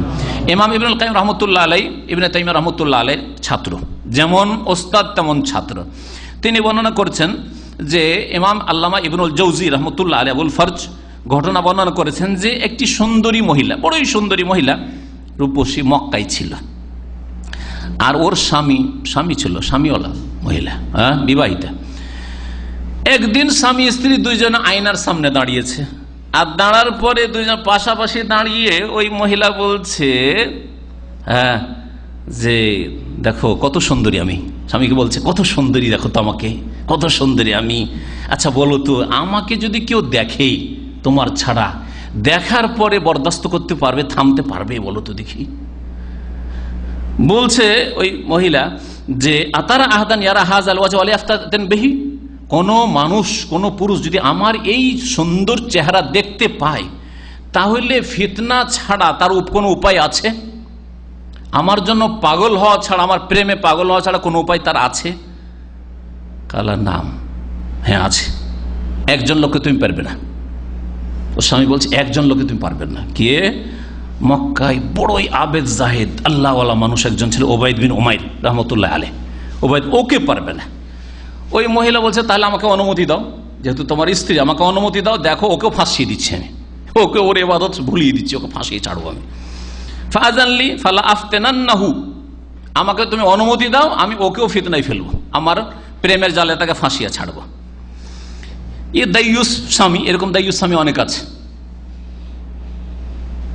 প্লেনে টিকিট করা লাগবে, হ্যাঁ, দেশে যাওয়ার জন্য ওই স্ত্রীকে পাঠিয়ে দিচ্ছে, স্ত্রীকে টেলিফোন নম্বর দিয়ে দিচ্ছে যে ট্রাভেল এজেন্সি, যে তুই একটু কন্ট্যাক্ট কর, বুকিংটা দে। আরে দাইয়ুস, এইরকম কত কত কেনাকাটা, নিজের না কেনাকাটা করে যাও, তোমরা কিনে না গো, বাড়িতে না খেতে ঘুম আছে, যাও তোমরা যাও, পাঠিয়ে দিল।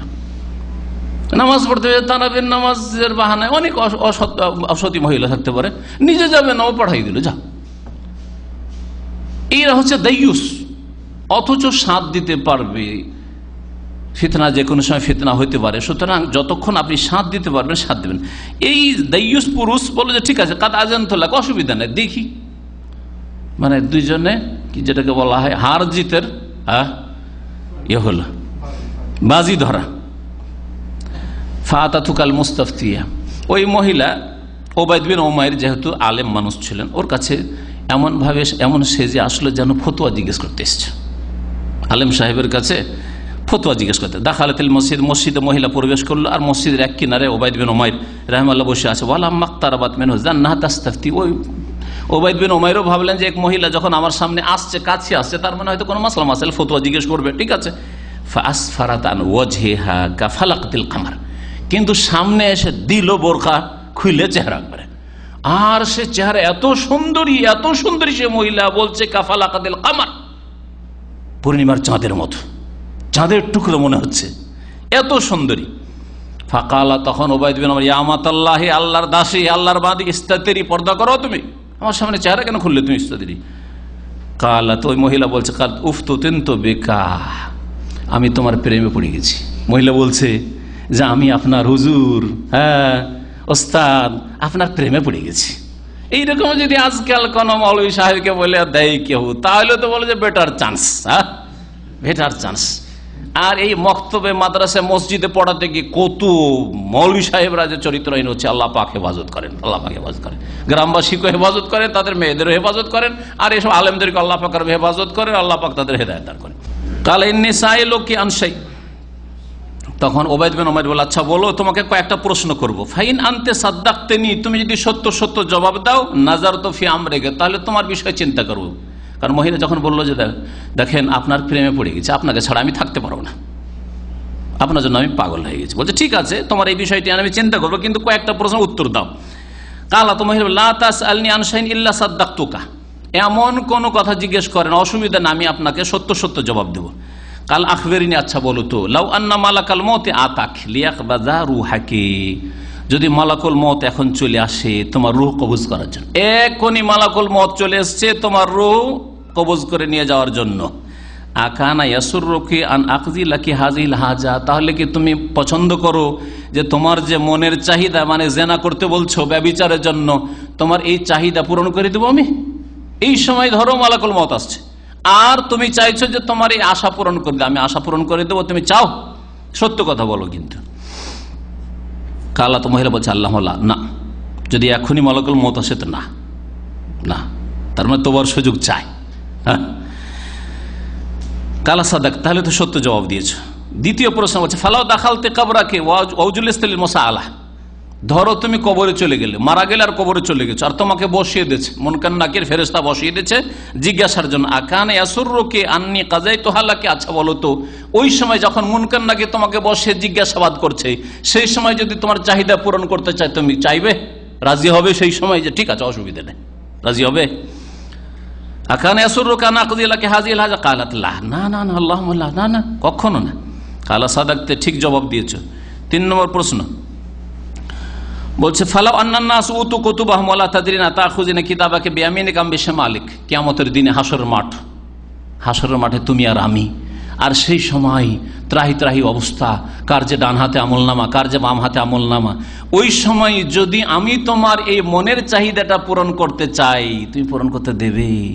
মানুষ তখন চিন্তা থাকবে যে আজকে নাজাত পাবো, ডান হাতে আসবে কিনা, নাকি জাহান্নামে যেতে হবে বাম হাতে পিছন দিক থেকে আমলনামা আসছে। ওই সময় তোমার মনের আশা পূরণ করতে যদি আমি চাই, করতে দেবে কি তুমি? আকান ইয়াসুরুকা আন্নী কাযাইতুহা লাকা, তোমার এই চাহিদা যদি আমি পূরণ করতে চাই, পূরণ করবো কি? কালাত আল্লাহুম্মা লা, না না না ওই সময় না। কালা সাদাক, তাহলে ঠিক বলেছে। ফালাউ জিয়া বিল মিজান ওয়া জিয়া বিকা ফালা তাদরিন আয়াখিফু মিজানুকা আম ইয়াসকুল। আল্লাহ পাকের মিজান, দাঁড়ি পাল্লা, নেকি আর গুনাহ কায়েম করে দিয়েছেন আল্লাহ হাসরের মাঠে। আর ওই সময় দাঁড়ি পাল্লাতে এখন নেকি গুনাহ দেওয়া হচ্ছে। সেই সময় যদি তোমার চাহিদা পূরণ করতে চাই, পূরণ করতে দেবে? তুমি জানো না এই সময়, এখনো রেজাল্ট জানতে পারো নাই যে তোমার নেকির পাল্লা ভারী হবে কি হালকা হবে, এখনো জানতে পারো নি। আকান ইয়াসুরুকা আন্নী কাযাইতুহা লাকা, তোমার কি এই আশা যদি আমি পূরণ করতে চাই, দেবে পূরণ করতে? কালাত আল্লাহুম্মা লা, না। কালা সাদাক কালা ইত্তাকিল্লাহ।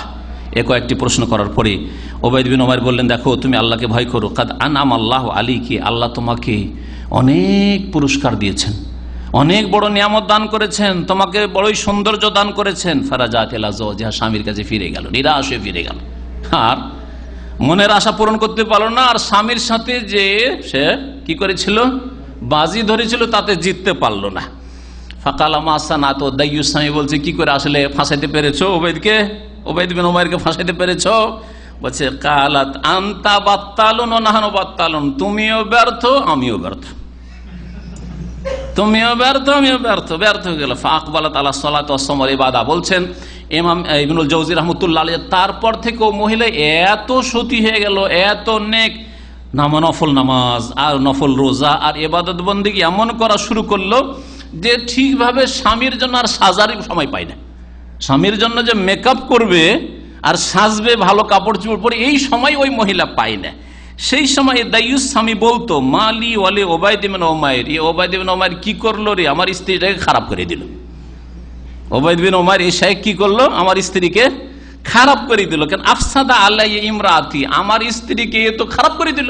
এতদিন আমার জন্য কত সুন্দর সাজতো আর মেকআপ করতো আর কত মানে দেখাতো তার ভঙ্গিমা, কিন্তু এখন কিছুই নেই।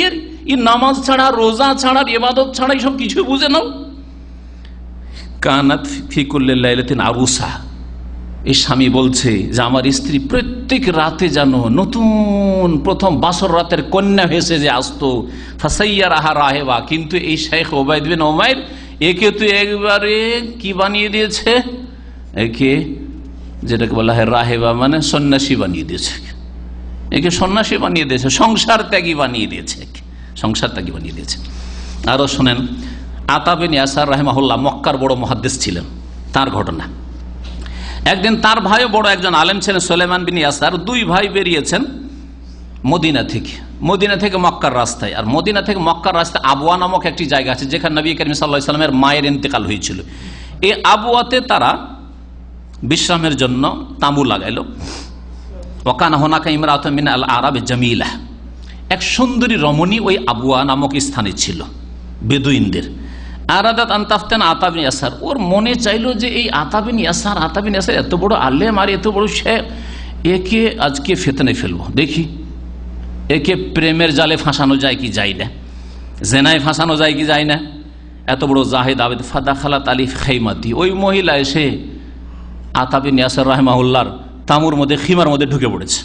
লাম্মা জাহাব আসাবহু আবাকিয়া ওয়াহিদান, একাই ওই সময় ছিলেন উনি, আর সাথী সঙ্গীরা এদিক ওদিক হয়তো গেছে মরুভূমিতে। ওয়া কানা ফি সালাতিন, সেই সময় আতা বিন ইয়াসার রাহমাতুল্লাহি আলাইহি নামাজে ছিলেন, নামাজের অবস্থায়। ফাআউজাজা, নামাজ পড়ছেন আর এক মহিলা ঢুকে পড়ে। চিন্তা করেন হয়তো মহিলার কোনো প্রয়োজন আছে, অভাব আছে, অথবা কোনো মাসলা মাসাইল জিজ্ঞেস করবে, তো নামাজটাকে একটু সংক্ষেপ করেছেন তিনি। তারপরে বলছেন আলা কে হাজা, সালাম ফেরার পর বলছেন কি তোমার কোনো প্রয়োজন আছে না, কিছু বলতে চাও নাকি? কালাত নাম মাহিয়া, কি প্রয়োজন? কাল তো ওই মহিলা, অসতী মহিলা বলছে, কুম ফাসেম মিন্নি, দেখো এই সুযোগ পেয়েছো, তুমি একা আমি একা, ফাসেম মিন্নি, যা করার তুমি করো, যা করার তুমি করো। ওয়াকাদ তুক্ত, দেখো আমারও খুব মনের চাহিদা হয়েছে, ওয়ালা বাল আলী, আমি এখনো স্বামীহীন মানুষ, আমি স্বামী পাইনি, এখন স্বামী এখনো আমি পাইনি, স্বামীর নিয়ামত থেকে বঞ্চিত আছি। কাল তখন আতা বিন ইয়াসার রাহিমাহুল্লাহ বলছে, এলাইকি আননি, দূরে সরো দূরে সরো, লা তাহরিকিনি ওয়া নাফসাকা বিন্নার, দেখো তুমি নিজেকেও জাহান্নামে জ্বালাবে আর আমাকেও জাহান্নামে জ্বালাবে, আমাকে জাহান্নামে জ্বালাতে চেও না, তোমাকেও জাহান্নামে জ্বালায়ও না, দূরে যাও।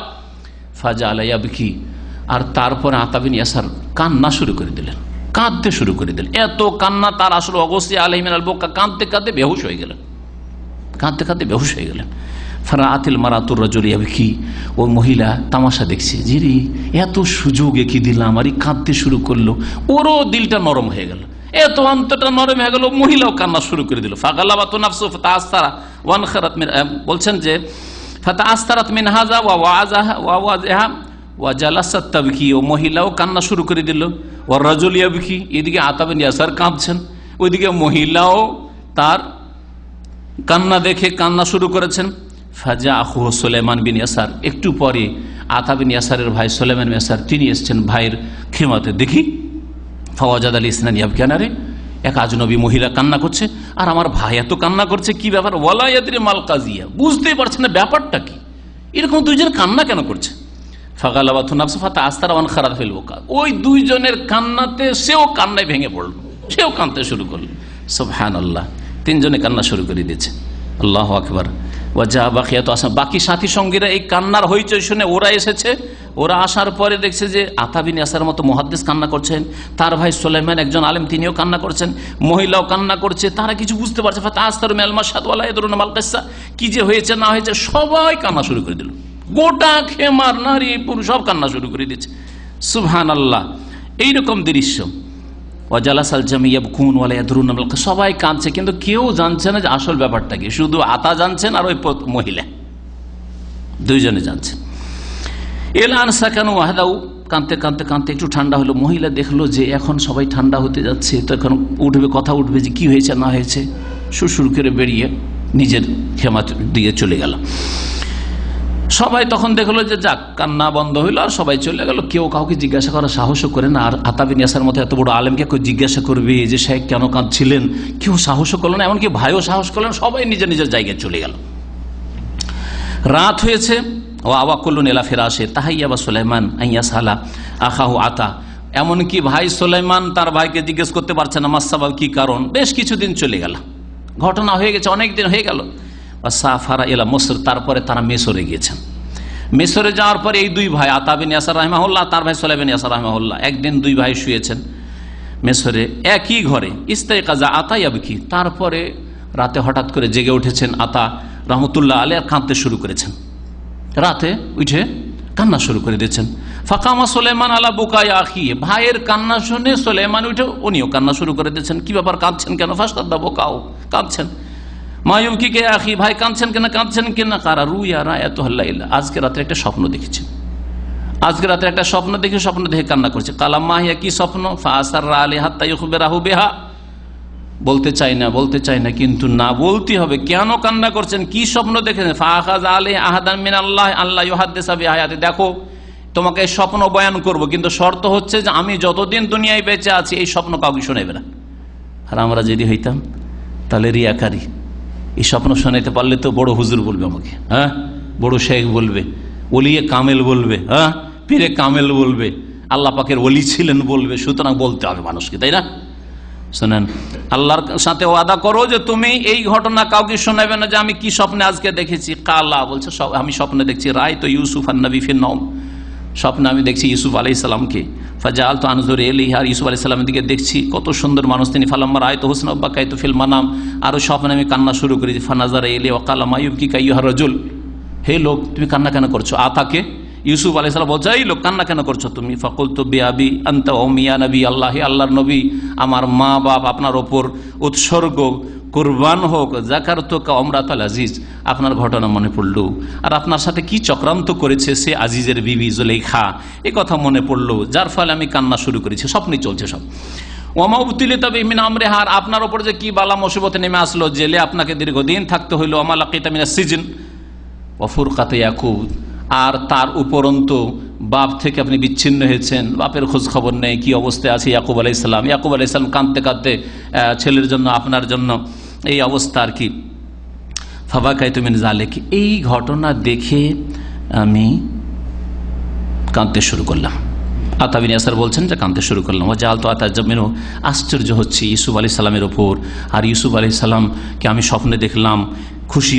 ফাকাল লাহু ফিল মানাম, স্বপ্নে ইউসুফ আলাইহিস সালাম বলছেন ফাআল্লা তাআজ্জাবতা মিন সাহিবিল মারআতিল বাদুইয়াতি বিল আবওয়া, তুমি আমার উপর আশ্চর্য হচ্ছে যে আমি সেই সময় গুনাহ থেকে বেঁচেছিলাম, জিনা ব্যভিচার থেকে বেঁচেছিলাম। সেই মিশরের যে শাসক তার বিবির সাথে, জুলেখার সাথে আমি জিনা ব্যভিচারে লিপ্ত হইনি, কিন্তু ওই লোকের খবর তুমি জানো না, যেই লোক আবওয়াতে ছিল অনেক দিন আগে, আর এক বেদুইন মহিলা এসে তাকে পাপাচারে লিপ্ত করার চেষ্টা করেছিল, ওকে চেনো না তুমি? কে লোকটা? নিজে আতা বিন ইয়াসার। আচ্ছা, তুমি আমার উপর আশ্চর্য হচ্ছে? ঈশ্বর বলছেন ওই লোকটাকে চেনো, ওই লোকটাকে, ওর উপর আশ্চর্য হও, কিভাবে গুনাহ থেকে বাঁচলো, অথচ তামর মধ্যে কেউ ছিল না। ইয়াকুলু লাহু ফিল মানাম ফাআরাফতুল্লাযী আরাদ, উদ্দেশ্য যে কাকে করেছে, মানে আতা বিন ইয়াসার কি উদ্দেশ্য করেছে এই কথা বুঝতে পারলেন আতা বিন ইয়াসার। ফাবাকাইতু, তারপর কাঁদতে শুরু করলাম যে সুবহানাল্লাহ, আল্লাহ পাক রব্বুল আলামিন যে জানিয়ে দিয়েছেন ইউসুফ আলাইহিস সালামকে, আর ইউসুফ আলাইহিস সালাম আমার কথা জানছেন যে আমি গুনাহ থেকে বেঁচেছি। ওয়াস্তাইকাযতু বাকিয়ান, তারপরে কাঁদতে কাঁদতে আমি জেগে উঠেছি। ওয়াকাসসা আলাইহি কিসসাতাল মারআ আল্লাতী কানাত বিল আবওয়া, তারপরে আবওয়াতে ঘটনা কি হয়েছিল এখন ভাইকে বলতে বাধ্য যে এই ওই দিন যে আমরা কান্না করেছিলাম, তুমিও ছিলে আর সবাই কাঁদছিলে, ওই দিন মহিলাও কাঁদছিল আর আমিও কাঁদছিলাম, ঘটনাটা এইরকম ছিল। হাফেজা সুলাইমান আসির, এই ঘটনাটিকে সুলাইমান বিন ইয়াসার তার ভাইয়ের গোপন রেখেছিলেন। আতা বিন ইয়াসার রাহিমাহুল্লাহর ইন্তেকালের পরে তিনি এই ঘটনা বর্ণনা করেন। যতদিন বেঁচে ছিলেন, যেহেতু ভাইয়ের সাথে ওয়াদা ছিল, তিনি বর্ণনা করেননি। একদিন এই সুলাইমান বিন ইয়াসার তার ভাইয়ের কথা শোনেন, কত ভালো পরিবার, কত নেক পরিবার তারা, এমনি আল্লাহ পাক রব্বুল তাদেরকে ইলম দান করেনি কোরআন এবং হাদিসের। বলছেন সুলাইমান বিন ইয়াসার খুব সুন্দর দেখতে ছিলেন। দাখালাত আলাইহি ইমরাতুন বাইতাহু, একদিন তার বাড়িতে হঠাৎ করে এক মহিলা ঢুকেছে, বাড়িতে কেউ নেই, একা আছেন তিনি, আর এক মহিলা ঢুকেছে। আর ঢুকার পরে ফাসালাতু নাফসাহ, বলছে যে এখন তো বাড়িতে কেউ নেই। ওই মহিলাই প্রস্তাব দিচ্ছে ব্যভিচার করার জন্য। ফামতান আলিয়া, বলছেন না, এজান আফদাহুক, ওই মহিলা বলছে তুমি যদি আমার আশা পূরণ না করো, আমার সাথে কুকাজ না করো, তাহলে তোমাকে অপদস্থ করে ছাড়বো সমাজে। এখনই গিয়ে বাইরে গিয়ে বলবো যে সুলাইমান বিন ইয়াসার আমার সাথে এরকম কুকাজ করেছো বাড়িতে, এরকম কথা বলে দেবো। তখন ফাখারাজা হারিবান মিন মানজিলিহি, নিজের বাড়ি ছেড়ে পালিয়ে গেল। ও বাড়ি তার ফিরেই আসেননি, উনি ওই বাড়ি তার ফিরে আসেননি। যাও তুমি ঘর নিয়ে নাও, কিন্তু দেখো এই কুকাজের জন্য আমাকে বাধ্য করিও না, আমি ঘর তোমাকে দিয়ে দিলাম, বাড়ি দিয়ে দিলাম, আর আমার সম্পর্কে মিথ্যা তুমি অপবাদ দেবে না। এইভাবে সালাফে সালেহিনরা গুনার সুযোগ পাওয়া সত্ত্বেও গুনাহ থেকে বেঁচেছেন। আবু বকর মিসকি বলে একজন লোক ছিলেন, বড় নেক মানুষ। মিস্ক মানে হচ্ছে মিস্ক আম্বার, হ্যাঁ, সুগন্ধি, একটা অত্যন্ত মূল্যবান, হ্যাঁ, আতরকে কি বলা হয়? মিস্ক বলা হয়। জি, মৃগনাভি থেকে যেটা হয়। কিলা, ওর ঘটনা বলা হয়েছে যে এই আবু বকরকে আবু বকর মিসকি কেন বলা হয়? একদিন এক ইন্না ইমরাতান ইস্তাদরাজাতহু ইলা বাইতিহা ওয়া কানা ইয়াবিউ, এই আবু বকর মিসকি একজন ফেরিওয়ালা ছিলেন। ফেরিওয়ালা মানে গ্রামে গ্রামে বিক্রি করে বেড়ায়, কোনো মাল সামান বিক্রি করতেন উনি। তো এক মহিলা বলছে যে ঠিক আছে তোমার মাল সামান কিনবো, ভিতর ঘরে এসো। ভিতর দিকে বাড়ির মধ্যে ডেকেছে, ও ভাবছে বাড়ির মধ্যে হয়তো টাকা পয়সা বাড়িতে আসবে, বাড়িতে মহিলা বসে আরামে দেখবে, একটু ভিতরে ঢুকেছে। যেমনই ভিতরে রয়েছে, ও মহিলার উদ্দেশ্য কিন্তু অসৎ উদ্দেশ্য। ফাদাখালা সুম্মা আরাদাতু বিল হারাম, ওই মহিলা বলছে যে দেখো আমার সাথে কুকাজ করতে হবে, আমার সাথে কুকাজ করতে হবে। ফাগলাকাতিল আবওয়া, ও মহিলা তাড়াতাড়ি করে দরজা বন্ধ করে দিয়েছে যাতে বেরোতে না পারে। মাঝে আফাল, এখন করবে কি আবু বকর মিসকি? কাল, হঠাৎ করে আল্লাহ পাক তাকে এই কথা শিখাচ্ছেন, এই কৌশল শিখাচ্ছেন। দেখো আমার বাথরুম লেগেছে, পেটে আমার কষ্ট, আর বাথরুম লেগেছে, আমাকে তুমি বাথরুম দেখিয়ে দাও, তারপরে ঠিক আছে দেখা যাবে, বাথরুম দেখিয়ে দাও। ওরিদু দাওরাতাল মিয়া, আমি বাথরুমে যাবো। ফাদাখালাল খালা, বাথরুমে ঢুকলে, আর ঢুকার পরে তখনকার তো বাথরুমে খোলা, পায়খানা তো ভর্তি আছে, পায়খানা নিয়ে গোটা শরীরে মেখেছে, সাবান মাখা করে গোটা শরীরে মেখেছে। সুবহানাল্লাহ, হাসছেন। শিখেন কিছু, শিখেন, গোনা থেকে বাঁচ। আজকে ফিতরার যুগ, আজকে ফিতনার যুগ, ইন্টারনেটে, ফেসবুকে আর টুইটারে কত লোক যে ফিতনায় পড়ছে।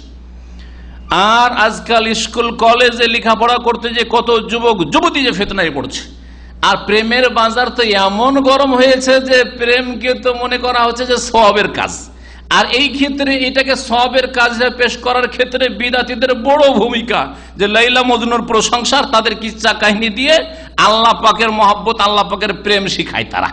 হ্যাঁ, আর এইসব গাঁজাখড়ি কিচ্ছা কাহিনী যে লাইলা মজনুর বিয়ে পড়া হবে কিয়ামতের দিনে, আল্লাহ বিয়ে পড়াবেন, আউযুবিল্লাহ। এগুলো যদি মুসলিম সমাজ শিখে তো এরা চরিত্রহীন হবে না, তার কি হবে?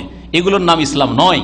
যার ফলে আমাদের সমাজের লোকেরা চরিত্রহীন, আকীদাও খারাপ, ইবাদতও গাফেল, আর আখলাক চরিত্র খারাপ হচ্ছে, কারণ প্রেম করাকে কোনো অপরাধ মনে করা হচ্ছে না। ইনশাআল্লাহ তাআলা একটা আলোচনা করব যে যুবক যুবতীর প্রেম যে কোরআন এবং হাদিসে কঠোরভাবে হারাম, এবং এটা জিনার মারাত্মক রাস্তা, খতরনাক বিপজ্জনক রাস্তা, এ সম্পর্কে ইনশাআল্লাহ তাআলা একটি আলোচনা আমি পেশ করবো চিরি।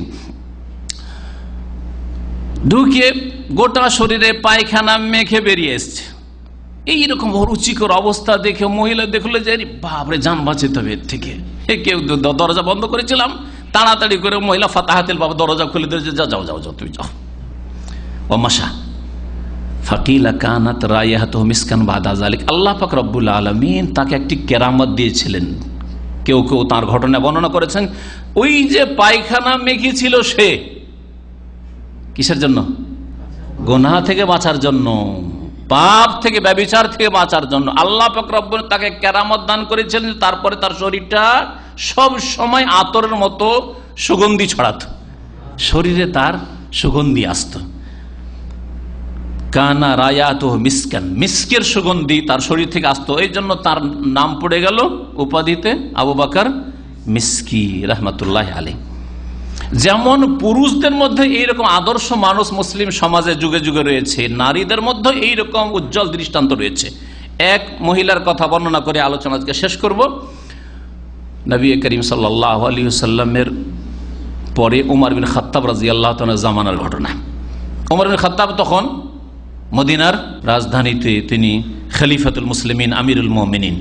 উমর বিন খাত্তাব রাদিয়াল্লাহু তাআলা আনহু তিনি রাত্রে পাহারা দিয়ে বেড়াতেন, মহল্লায় মহল্লায়, গ্রামে গ্রামে, পাড়ায় পাড়ায়, গলিতে গলিতে ঘুরতেন মদিনার, আর খোঁজ খবর নিতেন কে কোথায় কোন অবস্থা আছে, কোন পুরুষ মুসিবতে কষ্টে আছে, কোন মহিলা মুসিবতে কষ্টে আছে, কে ছেলে মেয়ে নিয়ে কষ্টে আছে, কার বাড়িতে খাদ্যের ব্যবস্থা নেই, কার কি অভিযোগ আছে। রাত্রে হয়তো স্বামী স্ত্রী গল্প করবে, বা ভাই ভাই গল্প করবে, যা রে এই শাসক, জালেম শাসক কি করছে রে, না কি করছে, এগুলো আমি শুনবো, শোনার পর নিজের সংশোধন করব। আর যদি তাদের অভাব থাকে তো অভাবগুলি দূর করব, কোনো লোক যদি অসহায় থাকে তো তার সাথ দেব ইত্যাদি। কেউ যদি অশান্তিতে থাকে তো তার যতটা আমি সাহায্য করতে পারি করব ইত্যাদি। এই উদ্দেশ্যে রাত্রে তিনি একটা হাতে ছড়ি নিয়ে, যেটাকে আরবিতে দিররা বলা, আমাদের দেশে মানুষ দুররা বলে, ওই নিয়ে ঘুরে বেড়াতেন। বলছেন ওমর রাদিয়াল্লাহু তাআলা রাত্রে ঘুরছেন, কামা আন্না রিজাল ইয়াসবিরুন আলাল হারাম কাযালিকা নিসা। যেমন পুরুষদের মধ্যে আমাদের আদর্শ অনেক রয়েছে যারা গুনাহ থেকে বেঁচে থেকেছে, তেমনি মহিলাদের মধ্যে এইরকম চরিত্রবতী মহিলা যুগে যুগে ছিল মুসলিম সমাজে। সাঈদ ইবনে জুবাইর রাহমাতুল্লাহ আলাইহি, প্রখ্যাত তাবী, তিনি বলছেন যে ওমর রাদিয়াল্লাহু তাআলা আনহু সন্ধ্যা হলেই শহরের গলিতে গলিতে ঘোরাফেরা শুরু করতেন একটা লাঠি নিয়ে।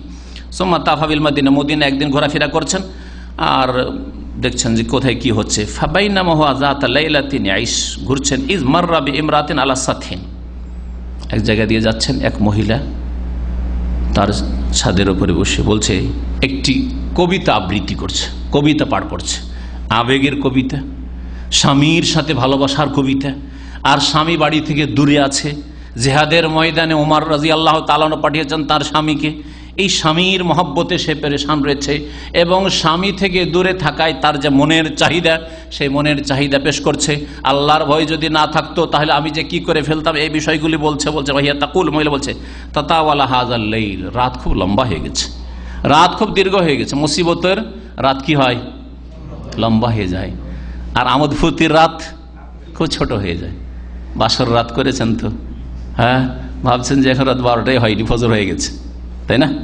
জি হ্যাঁ। আর অসুখের রাত, মাথার ব্যথায় যন্ত্রণায় থাকতে পারছেন না, পেটের ব্যথায় থাকতে পারছেন না, আর কোনো কষ্টে থাকতে পারছেন না, শোকে আর টেনশনে ঘুম আসে না, রাত পার হয় না, ওই কি হয় না? তো এই মহিলা বলছে স্বামী যেহেতু নাই, তাতাওয়ালা হাজাল্লাইল, হায়রে এই রাত বড়ই দীর্ঘ হয়ে গেছে, ওয়াসওয়াদ্দা জানে বহু, আর রাতের অন্ধকার ছেয়ে গেছে, ও আররাকানি, কিন্তু আমার ঘুম আসে না, ঘুম আসে না আমার। আল্লাহ খালিলুন ওলায়ে বহু, আমার কোনো অন্তরঙ্গ বন্ধু নেই যে যার সাথে একটু খেলাধুলা করব, একটু আমোদ ফুর্তি করব, হ্যাঁ একটু বিনোদন করব, এইরকম আমার কোনো অন্তরঙ্গ বন্ধু নেই, স্বামী দূরে। ফাওয়াল্লাহি, আল্লাহর কসম করে বলছি, লাউলাল্লাহ লা রাব্বা গায়রাহু, যদি আল্লাহ না হতেন, আল্লাহর ভয় না থাকতো, যিনি ছাড়া কোনো রব নেই, যিনি ছাড়া কোনো মালিক নেই, যার ছাড়া কারো সামনে জবাবদেহি করার কোনো ভয় নেই, আল্লাহর ভয় যদি না থাকতো, লাররাকা মিন হাযা শরীরে জাওয়ানিবু, তাহলে এই খাটে আমি বসে থাকতাম না, শুয়ে থাকতাম না, তাহলে পাপে লিপ্ত হয়ে যেতাম, পাপে লিপ্ত হয়ে যেতাম। মাখাফাতু রব্বি ওয়াল হায়াউ ইয়াসুদ্দুনি, রবের ভয়, আমার আল্লাহর ভয় আমাকে গুনাহ থেকে বাঁচিয়ে রেখেছে। ওয়াল হায়াউ, আর লজ্জা, সমাজে কি বলবে এটাও একটা বিষয়। আল্লাহর ভয় তো এক নম্বরে, কিন্তু সমাজ, দেশ, গ্রাম, আত্মীয় স্বজন, বংশধর, তাদের মুখ কালা হয়ে যাবে, কি বলবে, এই বিষয়গুলি আমাকে গুনার কাজে বাধা দিয়েছে।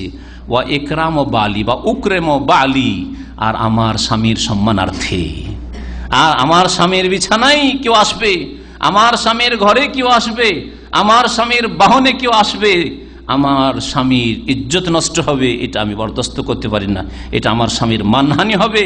ওয়া উকরেম ও বালি, আর আমার স্বামীর সম্মান প্রদর্শন করছি, আন্তরাল মারাকে বহু, যে তার বাহনে কেউ যেন না চাপতে পারি, তার ঘরে কেউ না ঢুকতে পারি, সেই জন্য আমি গুনাহে লিপ্ত হচ্ছি না। এই সুন্দর শের কবিতা শুনছেন, হ্যাঁ, প্রেমের কবিতা, ভালোবাসার কবিতা, কিন্তু স্বামীর ভালোবাসার কবিতা। হায়, আল্লাহর ভয় না থাকতো, স্বামীও নেই, তাহলে কোথা থেকে কোথায় কি করে ফেলতাম, কোনো যুবক পেলেই হইতো। আল্লাহর ভয় না থাকলে কোন একটা যুবক পেলে হয়, আরে স্বামী হোক আর যেই কেউ হোক, এটা কাজটা হলেই হলো। এই না অসৎ লোকদের অবস্থা। খুব বড় একটা শ্বাস নিয়ে, লম্বা শ্বাস নিয়ে ওই মহিলা বলছে, হ্যাঁ না আলা উমার, হাই রে উমার রে, মা লাকিতুল্লাইলা, আমি এত কষ্ট করে আমি এই স্বামী ছেড়ে এতদিন ধরে আছি, আর উমার আমার স্বামীকে কত দূরে পাঠিয়ে দিয়েছে, আর ফিরে আসেন, আর উমার শুনছেন। হ্যাঁ না আলা উমার মা লাকিতুল্লাইলা, এত কষ্ট করে রাত যাপন করছি, কেমন করে আমি দিন পাত করছি, আর উমারকে এটা হালকা মনে হচ্ছে। লিআন্নাহু আরসালা যাওজাহা ফিল জিহাদ, কারণ উমর রাদিয়াল্লাহু তাআলা তার স্বামীকে জিহাদে পাঠিয়েছিলেন। হঠাৎ করে উমর রাদিয়াল্লাহু তাআলা তার দরজায় নক করেছেন। ফাকালাত, ওই মহিলা বলছে, মান হাযাল্লাযী ইয়াতি ইলা ইমরাতিন মুগীবাতিন হাযিহিস সা, কে অসৎ লোক রয়েছে যে আমার দরজায় এরকম নক করতে এসছে, অথচ আমার স্বামী বাড়িতে নেই, কোন পুরুষ বাড়িতে নেই, খবরদার আমার বাড়িতে কেউ আসবে না। একবারে শক্ত ভাষায়, দেখছেন, শক্ত ভাষায় বলছে। কালা ইফতাহি, উমর বলছেন রাদিয়াল্লাহু আনহু, ইফতাহি, খোলো, দরজা খোলো। ফাবাদ বলছেন, না, খবরদার, পুরুষ মানুষ তুমি, কেন খুলবো, আমার বাড়িতে কোনো পুরুষ লোক নাই। ফালাম্মা আরাফাত আন্নাহু উমর, আওয়াজে পরে বুঝতে পেরেছেন, আরে যে উমরের কথা বলছে সেই উমর তো পৌঁছে গেছে। উমর জাহারাল্লাহ বেসাউতিহি, উচ্চ স্বরে চিৎকার করে উমর বলছেন, উমর জোর আওয়াজে বলছেন যে দেখো, খোলো তুমি। কালা আইদি আলাইয়া মা কুলতে, দরজাটা খুলেছে ভয়ে। আমিরুল মুমিনিন পৌঁছে গেছেন, খলিফাতুল মুসলিমিন চলে এসছেন, দেশের শাসক চলে এসছেন, যার কথা বলছিলাম। তুমি কি বলছিলে শেরগুলি আবার একটু শোনাও তো দেখি, ভালো করে শুনি তো দেখি কি বলছিলে। ফাআদাত, উপায় নেই, কারণ খলিফা আমির বলছেন, আমিরুল মুমিনিন বলছেন, শোনাই তো হবে। ফাকাল আইনা যাওজুকা, তোমার স্বামী কোথায়? কালাত ফি বাসে কাজা কাজা, অমুক জিহাদে আপনি পাঠিয়েছেন, ওখানে গেছে। ফারসালা, এর সাথে সাথে চিঠি লেখে সেই আমির, যে জিহাদের কমান্ডার, প্রধান সেনাপতি ছিলেন, তার কাছে লিখে পাঠালেন। ফারাদ্দ, তাড়াতাড়ি এই চিঠি পৌঁছিতেই তার স্বামীকে মদিনা ফিরিয়ে পাঠাও, তাড়াতাড়ি তার স্বামীকে এখানে পাঠাও। সুম্মা দাখালা উমর আলা হাফসা, তারপরে উমর রাদিয়াল্লাহু তাআলা আনহু তার মেয়ে হাফসা রাদিয়াল্লাহু তাআলা আনহা, উম্মুল মুমিনিন, রাসূলুল্লাহ সাল্লাল্লাহু আলাইহি ওয়াসাল্লামের জাওজায়ে মুহতারামা, বিবির কাছে গেলেন, বলেন, মা বলো তো, এই বোনাইয়া তাহে মেয়ে, কাম তাসবিরুল মারআতু আন যাওজিহা, স্বামী ছেড়ে স্ত্রী কতদিন ধৈর্য ধরে থাকতে পারে, স্বামী ছেড়ে স্ত্রী কতদিন ধৈর্য ধরে থাকতে পারে। কালাত, অন্য অন্য রিওয়ায়েতে রয়েছে যে মেয়ে লজ্জা পেয়ে গেলেন, যে বাপ আমাকে জিজ্ঞাসা করছে যে স্বামী ছেড়ে কেমন করে বা কতদিন থাকতে পারে, এই কথা আব্বা আপনার মতো মানুষ আমাকে জিজ্ঞেস করছে। বাবা, দিনের মাসলা, এটা দিনের বিষয়, ইসলামের বিষয়। তো নবী করিম সাল্লাল্লাহু আলাইহি ওয়াসাল্লাম জৌজিয়াতে তুমি থেকেছো, নবীর সংসারে তুমি ঘরে থেকেছো, তুমি এই বিষয়টা মাসলাটা বলো, জরুরি হয়ে গেছে। কালাত শাহরান 1 মাস থাকতে পারে, 2 মাস, ওয়াইসনাইন 2 মাস থাকতে পারে, ওয়া সালাসা 3 মাস থাকতে পারে, ওয়া ফির রাবে ইয়ানফাদুস সাবর, 4 মাস হয়ে গেলে ধৈর্য ধরা সম্ভব আর হয় না। 4 মাসের পর ধৈর্য ধরা কঠিন হয়ে যায় মহিলাদের। এই কথা কে বলছেন? রাসূলুল্লাহ সাল্লাল্লাহু আলাইহি সাল্লামের বিবি হাফসা রাদিয়াল্লাহু তাআলা আনহা, ওমরের মেয়ে। ফাজালা ওমর 4 আশহুর, তারপর থেকে ওমর রাদিয়াল্লাহু তাআলা সরকারি আইন চালু করে দিলেন যে 4 মাস শুধু জিহাদের ময়দানে থাকবে, তারপরে স্ত্রীর কাছে, পরিবারের কাছে ফিরে আসবে। কোন কোন রিওয়ায়াতে রয়েছে যে 4 মাস সেখানে থাকবে, রণক্ষেত্রে জিহাদের ময়দানে থাকবে, আর 1 মাস যেতে যেহেতু সামদেশও গেল, সেই দেশে সামদেশও জিহাদ চলছিল, আর পারস্য দেশে ইরান ওইদিকেও জিহাদ চলছিল, সুতরাং 1 মাস যেতে, 1 মাস আসতে, 2 মাস আর 4 মাস থাকবে। কোন কোন রিওয়ায়াতে রয়েছে, কোন রিওয়ায়াতে না, টোটাল 4 মাসের বেশি থাকবে না। আল আমাদুন, এইটা হচ্ছে শেষ সময়, এর বেশি কেউ থাকতে পারবে না। লা আহাদ ইয়াতাগায়্যাব ওয়া ইউরসালুল জিহাদ ইল্লা ওয়া ইউরজিউহু মাররাতান উখরা, কোন ব্যক্তিকে জিহাদে যদি পাঠানো হয় তাহলে 4 মাসের বেশি থাকবে না। যদি থাকার প্রয়োজন হয় আসবে, ছুটি কেটে আবার যাবে সে, কিন্তু এর বেশি থাকতে পারবে না। আল্লাহ পাক রব্বুল আলামিন যেন আমাদেরকে নেক জীবন দান করেন, গুনাহমুক্ত জীবন দান করেন, উত্তম চরিত্র গঠনের তৌফিক দান করেন। আল্লাহ পাক রব্বুল আলামিন বলছেন, ওয়াল ইয়াস্তাফিফিল্লাযিনা লা ইয়াজিদুনা নিকাহান, যারা বিয়ে করতে পারছে না তারা যেন পাপমুক্ত হয়ে থাকে, গুনাহ থেকে বেঁচে থাকার চেষ্টা করে। লা ইয়াজিদুনা নিকাহান, যারা বিয়ে করতে পারছে না, যারা বিবির সাথে রাখতে পারছে না, বিবির সাথে থাকতে পারছে না বা বিবিকে সাথে রাখতে পারছে না, ওয়াল ইয়াস্তাফিফ আফাফ ইফা, পাক পবিত্র জীবন যাপন করি, গুনাহ থেকে বেঁচে থাকার জন্য সচেষ্ট হয় জানে প্রাণে। হাত্তা ইউগনিয়াহুমুল্লাহু মিন ফাদলিহি, তাহলে আল্লাহ কি করবেন? তার অনুগ্রহে, ফজল করমে তাদেরকে অভাব মুক্ত করে দেবেন। হয়তো আপনাকে আপনার বিবির কাছে পৌঁছে দেবেন, না হলে আপনার কাছে আপনার বিবিকে পৌঁছে দেবেন।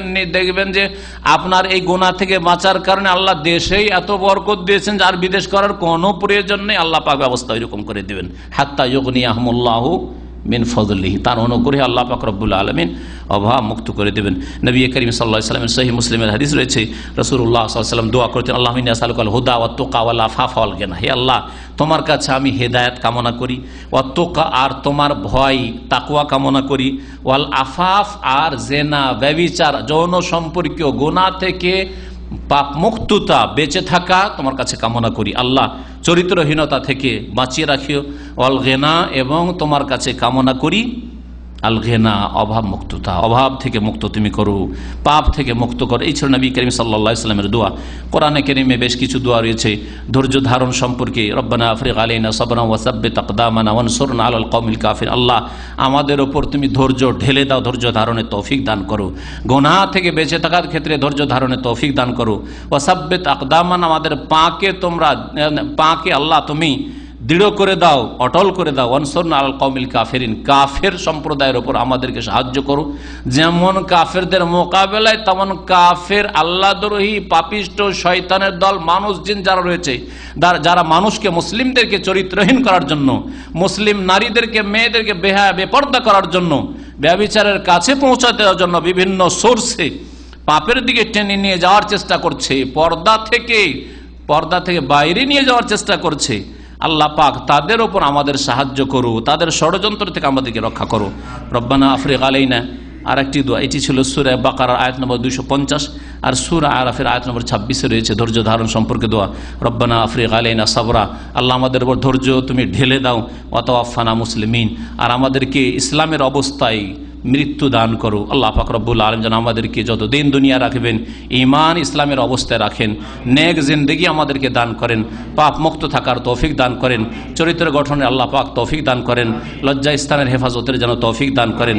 আমাদের বিবিদেরকে আল্লাহ পাক রব্বুল আলামিন যেন নেক আর সতী করে দেন, আমাদেরকে সততার জীবন যেন দান করেন, আমাদের ছেলে মেয়েদেরকে যেন সততার জীবন, নেক জীবন আল্লাহ পাক দান করেন, গুনাহমুক্ত থাকার যেন তৌফিক দান করেন, হালালে আমাদের যেন বরকত দান করেন, হারাম থেকে আমাদেরকে যেন অভাব মুক্ত অমুখাপেক্ষী করে দেন। রব্বানা আতিনা ফিদ দুনিয়া হাসানা ওয়া ফিল আখিরাতি হাসানা ওয়া কিনা আযাবান নার। রব্বানা যালামনা আনফুসানা ওয়া ইল্লাম তাগফির লানা ওয়া তারহামনা লানাকুনান্না মিনাল খাসিরিন। সুবহানা রাব্বিকা রাব্বিল ইজ্জাতি আম্মা ইয়াসিফুন ওয়া সালামুন আলাল মুরসালিন ওয়ালহামদুলিল্লাহি রাব্বিল আলামিন।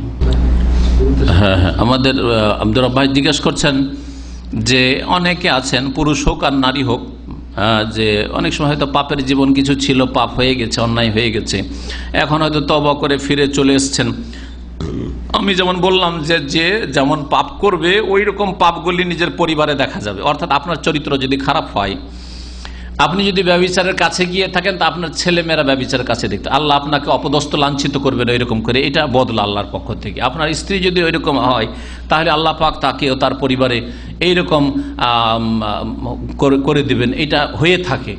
কিন্তু যদি তওবা করে নাই, আখিরাতের আযাব থেকে তো বেঁচে যাবে ইনশাআল্লাহ। খালেস অন্তরে যদি তওবা করে আর সংশোধন করে নেই, তওবার শর্তগুলি যেগুলি রয়েছে, হ্যাঁ, আমানা ওয়া আমিলা ইল্লা মান তাবা ওয়া আমানা ওয়া আমিলা আমালান সালিহান। তওবার লক্ষণ হচ্ছে যে নেক আমল করবে। তওবা করেছে মানে পর্দা করে, আর অপর পুরুষের সাথে অবাধ মেলামেশাও নেই, তাদের সাথে সফর করা নেই, নির্জনে গল্প করা নেই, তাদের সাথে হাসি খুশি আমোদ ফুর্তি করাও নেই, আর এইভাবে বেহায়া বেপর্দা চলা এটাও নেই। ওই রকমই আপনারও যদি আপনি তওবা করে থাকেন তো আপনি অপর মহিলার দিকে তাকাতে মোটেই ইচ্ছা হবে না, অথবা কোনো অসৎ নিয়ত কখন আসবে না। যতই এইরকম হারামের সুযোগ আসুক, আপনি চোখ বন্ধ করে নেবেন যেন কোনো সুযোগ নেই, কারণ আল্লাহ পাক দেখছেন, কেউ না দেখে রব দেখছেন। এইগুলি হচ্ছে তওবা। এইভাবে যদি তওবা করে নেন, আখিরাতের আযাব থেকে ইনশাআল্লাহ তাআলা নাজাত পেয়ে যাবেন। তবে দুনিয়ার আযাব থেকে নাজাত পাবেন কিনা আল্লাহ পাক ভালো জানেন। তবে এই ক্ষেত্রে আমি মনে করি আল্লাহ ভালো জানেন। দোয়া করেন আপনি যে আল্লাহ, আমার পাপের কারণে তুমি আমার পরিবারে বালা মুসিবত দিও না, আমার অন্যায়ের কারণে অথবা আমার পরিবারের অন্যায়ের কারণে। এইরকম বোনদেরকেও বলছি যে আমার পাপের কারণে আমার স্বামীর ঘরে অথবা আমার ছেলে মেয়েদের মধ্যে যেন চরিত্রহীনতা না আসে, এই দোয়া করেন। হতে পারে যে আল্লাহ এই দোয়াটা আপনার শুনবেন, যার ফলে আল্লাহ এইরকম লাঞ্ছনা থেকে আর এইরকম আপনাকে অপমানিত করা থেকে আল্লাহ পাক রব্বুল আলামিন আপনাকে মুক্তিদান করবেন, আপনাকে অপমান করবেন না, অপদস্থ করবেন না। আর না হলে হতে পারে অনেক পরিবারে এরকম দেখা গেছে যে সে চরিত্রহীন ছিল, দেখা গেছে তার মেয়ে হোক আর তার ছেলে হোক খারাপ হয়েছে, ওই জন্য কলঙ্ক। নিজে খারাপ ছিল, হয়তো জানে না কেউ, লুকাইতে ছিল, আল্লাহ জানেন, কিন্তু পরে দেখা গেল যে এমন অপদস্থ হলো যে সে নিজের চরিত্রের কারণে, পাপের কারণে তো অপদস্থ হয়নি, কিন্তু নিজের মেয়ের কারণে এখন অপদস্থ হচ্ছে, নিজের ছেলের চরিত্রহীনতার কারণে অপদস্থ হচ্ছে। এসব হয়ে থাকে। তো আল্লাহ পাকের কাছে দোয়া করেন, আল্লাহ পাক হয়তো দুনিয়ার আযাব থেকেও মুক্তি। কেন দুনিয়ার আযাব? আর আপনার অপমান হওয়া, আপনার মেয়ে খারাপ হয়ে যাওয়া, আপনার ছেলে খারাপ হয়ে যাওয়া, এটা আপনার দুনিয়ার আযাব। দুনিয়ার আযাব থেকে আল্লাহ পাক মুক্ত করতে পারেন, নাজাত দিতে পারেন। আল্লাহ পাক রব্বুল আলামিন ইয়াফআলু মা ইউরিদ, যা চান তাই করতে পারেন। লা ইউসালু আম্মা ইয়াফআল, আল্লাহ যদি কিছু করেন, কাউকে দেন, কেউ জিজ্ঞাসা করেন কেন দিলেন, আল্লাহকে শোকজ করা লাগে না, সুতরাং আল্লাহ পাক সবকিছু মাফ করতে পারেন। বিনা অনুমতিতে 4 আর খুব বেশি হলে 6। যদি স্বামীর স্ত্রীর অনুমতি না থাকে, ঠিক আছে, বিয়ে করেছ, প্রথমে যদি দেখে বিয়ে করে যে বিদেশেই থাকে আর বিয়ে করেছে, তার মানে সে দেখে যে 1 বছর 2 বছর করে থেকে আসবে, ওটাতে রাজি আছে। আর যদি না, তখনই শর্ত লাগিয়ে থাকে যে না, এইভাবে চলবে না, তুমি বিয়ে করলে দেশে আসতে হবে। বিয়ে করে নিন, একটা ভালো পরিবারে বিয়ে করলেন, পরে ধোকা দিচ্ছেন, 2 বছর 3 বছর পর যাচ্ছেন, জায়েজ নয়। সে যদি অনুমতি না দেয় তাহলে 6 মাসের বেশি দূরে থাকা জায়েজ নয়। বিনা অনুমতিতে 6 মাস থাকতে পারেন, ম্যাক্সিমাম 4 থেকে 6। আর অনুমতিক্রমে 1 বছর থাকতে পারেন। যেসব ভাইদের 1 বছরও ছুটি নেই তারা 2 বছর থাকতে পারেন। গুনাহগার ওই সব লোকেরা যারা 1 বছরে ছুটি পাচ্ছে, 2 বছরে পাচ্ছে, তারপরে 3 বছরে যাবে, তারপরে 4 বছরে 5 বছরে যাবে। আর একজন লোকের কথা মক্কায় গিয়ে শুনে এলাম, 5 বছর দেশে যায় না, আউযুবিল্লাহ, 5 বছর দেশে যায় না, অথচ প্রতি বছর তার টিকিট আছে, কোম্পানির তরফ থেকে, প্রতিষ্ঠানে প্রতি বছর তার টিকিট আছে, 5 বছর যায় না। কিসের জন্য? বলছে দেশে গেলে অনেক খরচ, দেশে গেলে অনেক খরচ, আর দেশে গেলে অনেক চাওয়া পাওয়া মানুষের আছে, চাইবে, সুতরাং দেশে যাবে না। আর তারপরে বড় উচ্চ আকাঙ্ক্ষা, ধন সম্পদের, 5টা বছর থাকলে টাকা পয়সা সেভ করে নিয়ে একটা বড় বাড়ি করবো, অথবা গাড়ির মালিক হবো, অথবা ঢাকা শহরে জায়গা নেবো, অথবা রাজশাহী বড় শহরে কোনো জায়গা নেবো। এইসব করার জন্য আল্লাহ পয়দা করেছেন আপনাকে না? আপনাকে আল্লাহর হক আদায় করার জন্য আর মানুষের হক আদায় করার জন্য পয়দা করেছেন। ইবাদত এটার নাম, ওয়া মা খালাকতুল জিন্না ওয়াল ইনসা ইল্লা লিয়াবুদুন। আপনাকে আমাকে আল্লাহ পয়দা করেছেন আল্লাহর হক আদায় করার জন্য, আর স্ত্রী, ছেলে, মেয়ে, বাপ মার হক আদায় করার জন্য, মানুষের হক আদায় করার জন্য। এটা হচ্ছে ইবাদত। আপনাকে এই জন্য পয়দা করা হয়নি যে আপনি বড় বড় বাড়ি করবেন আর শহরে বাড়ি করবেন, এই জন্য পয়দা করা হয়েছে, এই জন্য পয়দা করা হয়। সাল্লাল্লাহু আলা নবিয়িনা মুহাম্মদ ওয়া আলা আলিহি ওয়া সাহবিহি।